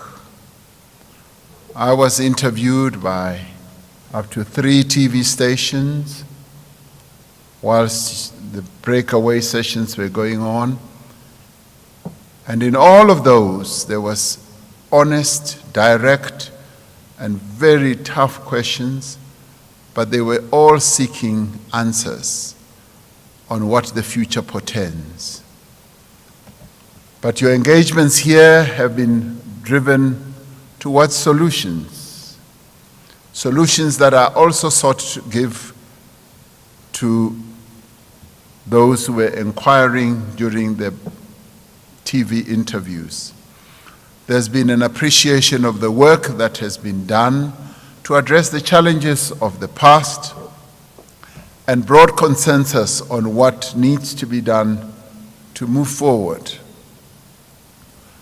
And I think if there's anything that can be said about all the social partners who participated in drafting the Reconstruction and Recovery Plan, is that all of them collectively participated in a very transparent in a very honest dialogue that has led to the plan that we have. This year's investment conference has in the main been about one thing, and one thing mainly: implementation. And it is correct that we're focused on the issue of implementation, which we are, as I said in my initial address, going to be focusing more and more attention on. But it has also been about new investments, about companies that are looking beyond the pandemic to invest in a growing economy. I'm therefore immensely pleased that so many companies, some of which the names we never knew, never heard of before, have come forward, and have come forward boldly, transparently, and determinedly to make their announcements even during this period, difficult period of COVID. There must be something that they are seeing in the future of our country. So I'm really pleased to announce that here today that we are firmly on track to meet our 5-year target of $100 billion in new investments, which translates, and I don't know whether Minister Patel has actually done the conversion in terms of where the rand-dollar exchange is, but we will stick to the 1.2 trillion rand. In this, the 3rd year of our conference, 50 companies have made investments commitment to the value of, as you heard, 109 billion and 600 million. And Program Director, you're absolutely right. I do wish I could wave a magic wand and get that 1 or 2 companies to say, we will round it up for you, Mr. President, and make it 110 billion. But be that as it may, this brings the total value of the investment commitments over the last 3 years to 773.6 billion rand.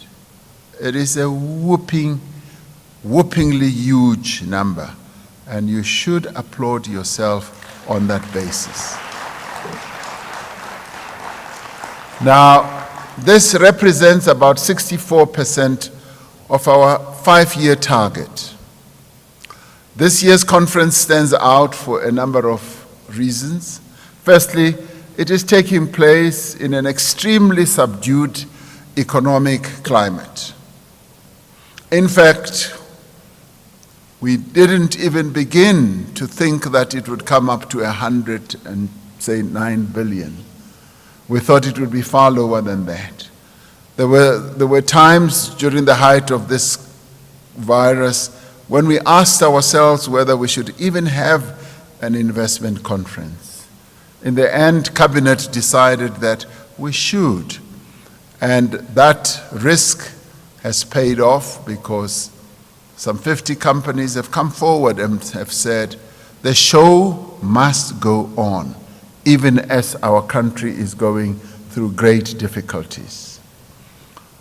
And we're holding this conference during, as I said, difficult times, because to secure investment commitments of over 100 billion is a remarkable achievement in this particular climate. Secondly, we are seeing significant numbers of smaller, good quality investments in the manufacturing sector, which is a priority for our recovery.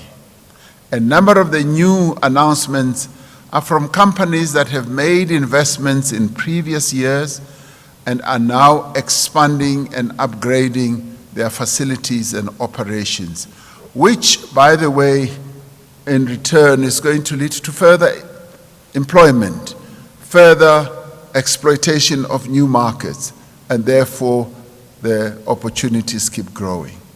Thirdly, several of the investment commitments made at this conference are in sectors that have been severely hard hit by COVID-19, especially the tourism and hospitality industries. And we've heard them stand up here, well, as announced, making commitments of hundreds of millions of rands, even though they've been in a hugely subdued type of environment. These investments will go a long way towards the recoveries of those sectors. As in previous years, the breadth of investment showcases the diversity of the South African economy. We've always said that we are a diverse economy, and today, listening to the names of companies that one never heard of before just proves the diversity of our economy. This year's announcements include both greenfield and expansion projects across the country. They range from advanced manufacturing to the automotive sector, from agro-processing to oil and gas, from mining to tourism and hospitality, from the green economy, which is very important, to telecommunications. So it's a very broad spread and a beautiful and wonderful spread. By bringing investments directly to where people live and work, economic activity is stimulated and opportunities are broadened. Automotive plants are being built as we speak. Data centers have been opened. Ground has been broken on new factories and facilities. Some of them even bringing during the period of the pandemic, as I said initially. Investment brings hope and opportunity to those who need it most, and those are the people of our country. This is the time when we need to be beaming hope and confidence to the people of our country, and it also makes a real difference in the lives of ordinary South Africans out there. We've also seen how companies are plowing back into the communities in which they operate. The stories of a number of companies of how they have embraced community investment, how they are working with communities to invest in people, invest in communities, is something that is quite impressive indeed. Companies are paving streets and improving sanitation, working with local governments in a number of areas, and a number of the companies that have made those commitments are doing precisely that. In the far-flung areas of our country, in the rural areas, as well as in the peri-urban and in the urban areas. They are also building schools, they are building clinics, and they're also building housing for their employees. This is what underpins the investment process that many of the companies are going through. It's not about just the public effects of the announcements here. We know that some of those companies are involved in serious community upliftment. They are also establishing training centers to grow a new generation of skilled young people. And they see the benefit in skilling our people and giving a lift, a real spring in the heels of young people by ensuring that they get skills. Now, given the difficulties and the turmoil surrounding us, this conference, in my view, has been a great success. A great success because we've been able to get some 1,700 people to participate across our country and across the borders of our country. I do wish to thank all of you who are here in attendance, and for those who are also participating on the virtual platform. And I also wish to thank those who have made commitments, investment commitments today. We thank you dearly because we never really expected that we would hit the 100 billion mark. I also wish to thank those companies whose generous sponsorship has made this conference possible. And I want to thank Telkom, Naspers, Anglo-American, Huawei, Discovery, and Vodacom for the sponsorship that they gave us. Let's give them a round of applause and thank them for that. I also wish to thank those who've been working for months preparing for this conference. It has taken quite some doing. We may think that it was a walk in the park, but it isn't if you have to put up a conference of a hybrid nature like this. It does take some doing. Minister Ibrahim Patel has to be thanked, as well as members of the Ministerial Steering Group or Committee that has met. He, Minister Patel, working with other ministers, I'd like to thank you for having been committed to this task. Not that I never thought you would pull it off. I expected you to pull it off, but thank you very much for having achieved this magnificent outcome. Thank you. I'd also like to thank our advocates for investment, our investment envoys who play a background role, but who interface quite a lot with many of you as investors, and also interface with those who are doubtful investors, investors who are still sitting on the fence, who have not yet made up their minds.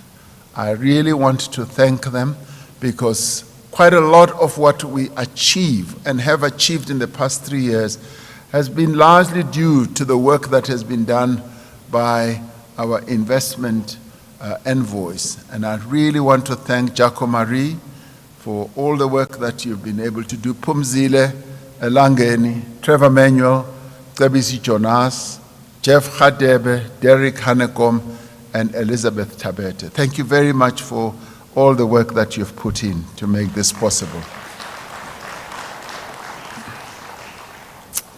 I also want to thank Rinosi Mokate, Dr. Rinosi Mokate, who sits on the President's Economic Advisory Council, who leads that council of a number of people across the world, and who works with our sister Ngozi Iwela Okonjo, who leads them with a very good, steady hand. I'd like to thank you for keeping close to the processes that we are involved in. You are indeed a steady hand, and I'm very proud to have you as part and the leader of the Investment Council. Thank you very much indeed for being here as well, and for participating in all that you do. Thank you. Ms. Trudy Makaya, my economic advisor, and the organizing committee and all other government departments, the agencies and entities that have been part of this outstanding work. We thank you. We would not have been able to hold this type of conference during these difficult times without you. And most importantly, I'd like to thank our social partners in organized business, in organized labor, and in the community constituency.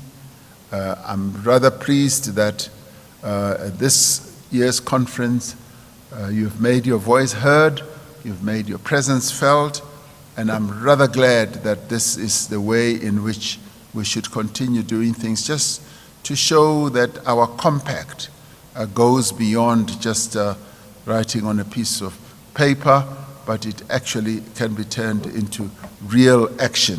And I'm glad that we've got partners like yourselves who are action-oriented and who will keep on, yes, reminding us as government that we should focus on what needs to be done, implementation, and will also criticize us whenever we fail. Thank you very much for being here and for your participation as well. Now, this third South Africa Investment Conference has given us confidence and hope in the midst of a dreadful pandemic. Our people, like people across the world, have endured much this year. This conference, in my view, strengthens our conviction and our resolve that we shall overcome this crisis and that the years ahead will be better, they will be brighter, and there will also be more prosperity for all. With your support, we are firmly on the road to recovery. Last night, I spoke to President-elect Joe Biden and congratulated him for the magnificent results he has thus far achieved.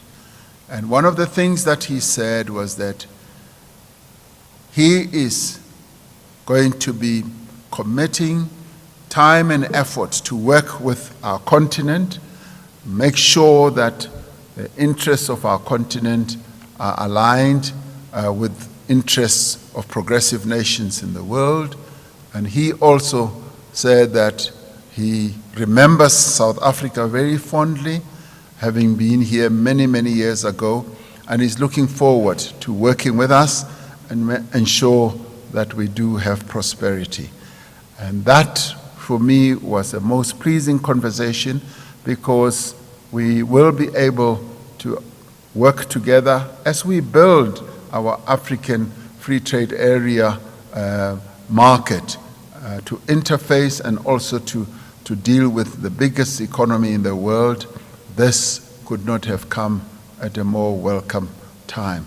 So I see prosperity written all over our country.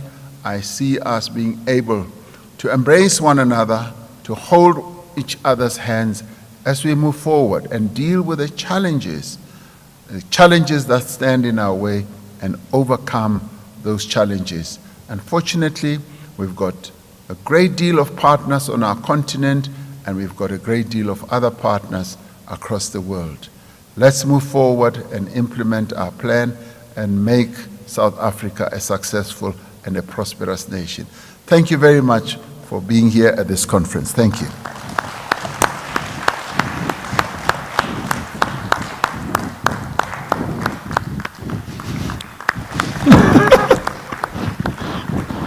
Ladies first.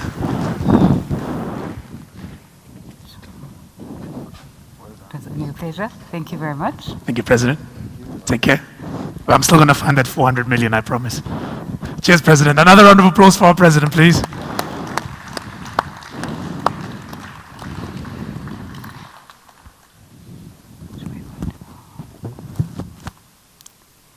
And that brings us to the end of the third South Africa Investment Conference. Thanks so much for your time, your insight, your attention. We really appreciate you being here this afternoon, both in this room, people who are watching on the different television channels, the different streaming platforms and social media as well. We've appreciated your feedback and your interest in South Africa and our potential. And ladies and gentlemen, in case you're wondering, we have catered for drinks at home. So as soon as you leave this room, please go straight to your cars and drive safely home. Cheers. Goodbye. Bye-bye. Wouldn't you like to explore a country where two There worlds is tremendous intersect, where potential first world in adding infrastructure value meets an to emerging commodities market, being where exported. science and technology In the rapid process, advancement, creating a millions land of where good innovation jobs for creates a Africa's young dynamic environment for growth, Very where a market of importantly, almost through 60 the million African people Continental provide you with the Free Trade Area perfect springboard comprising to access a all of continent Africa's of countries. 1.3 billion There people. will be Welcome to the consumer future. market of 1.2 billion Invest people in South Africa. ready to absorb these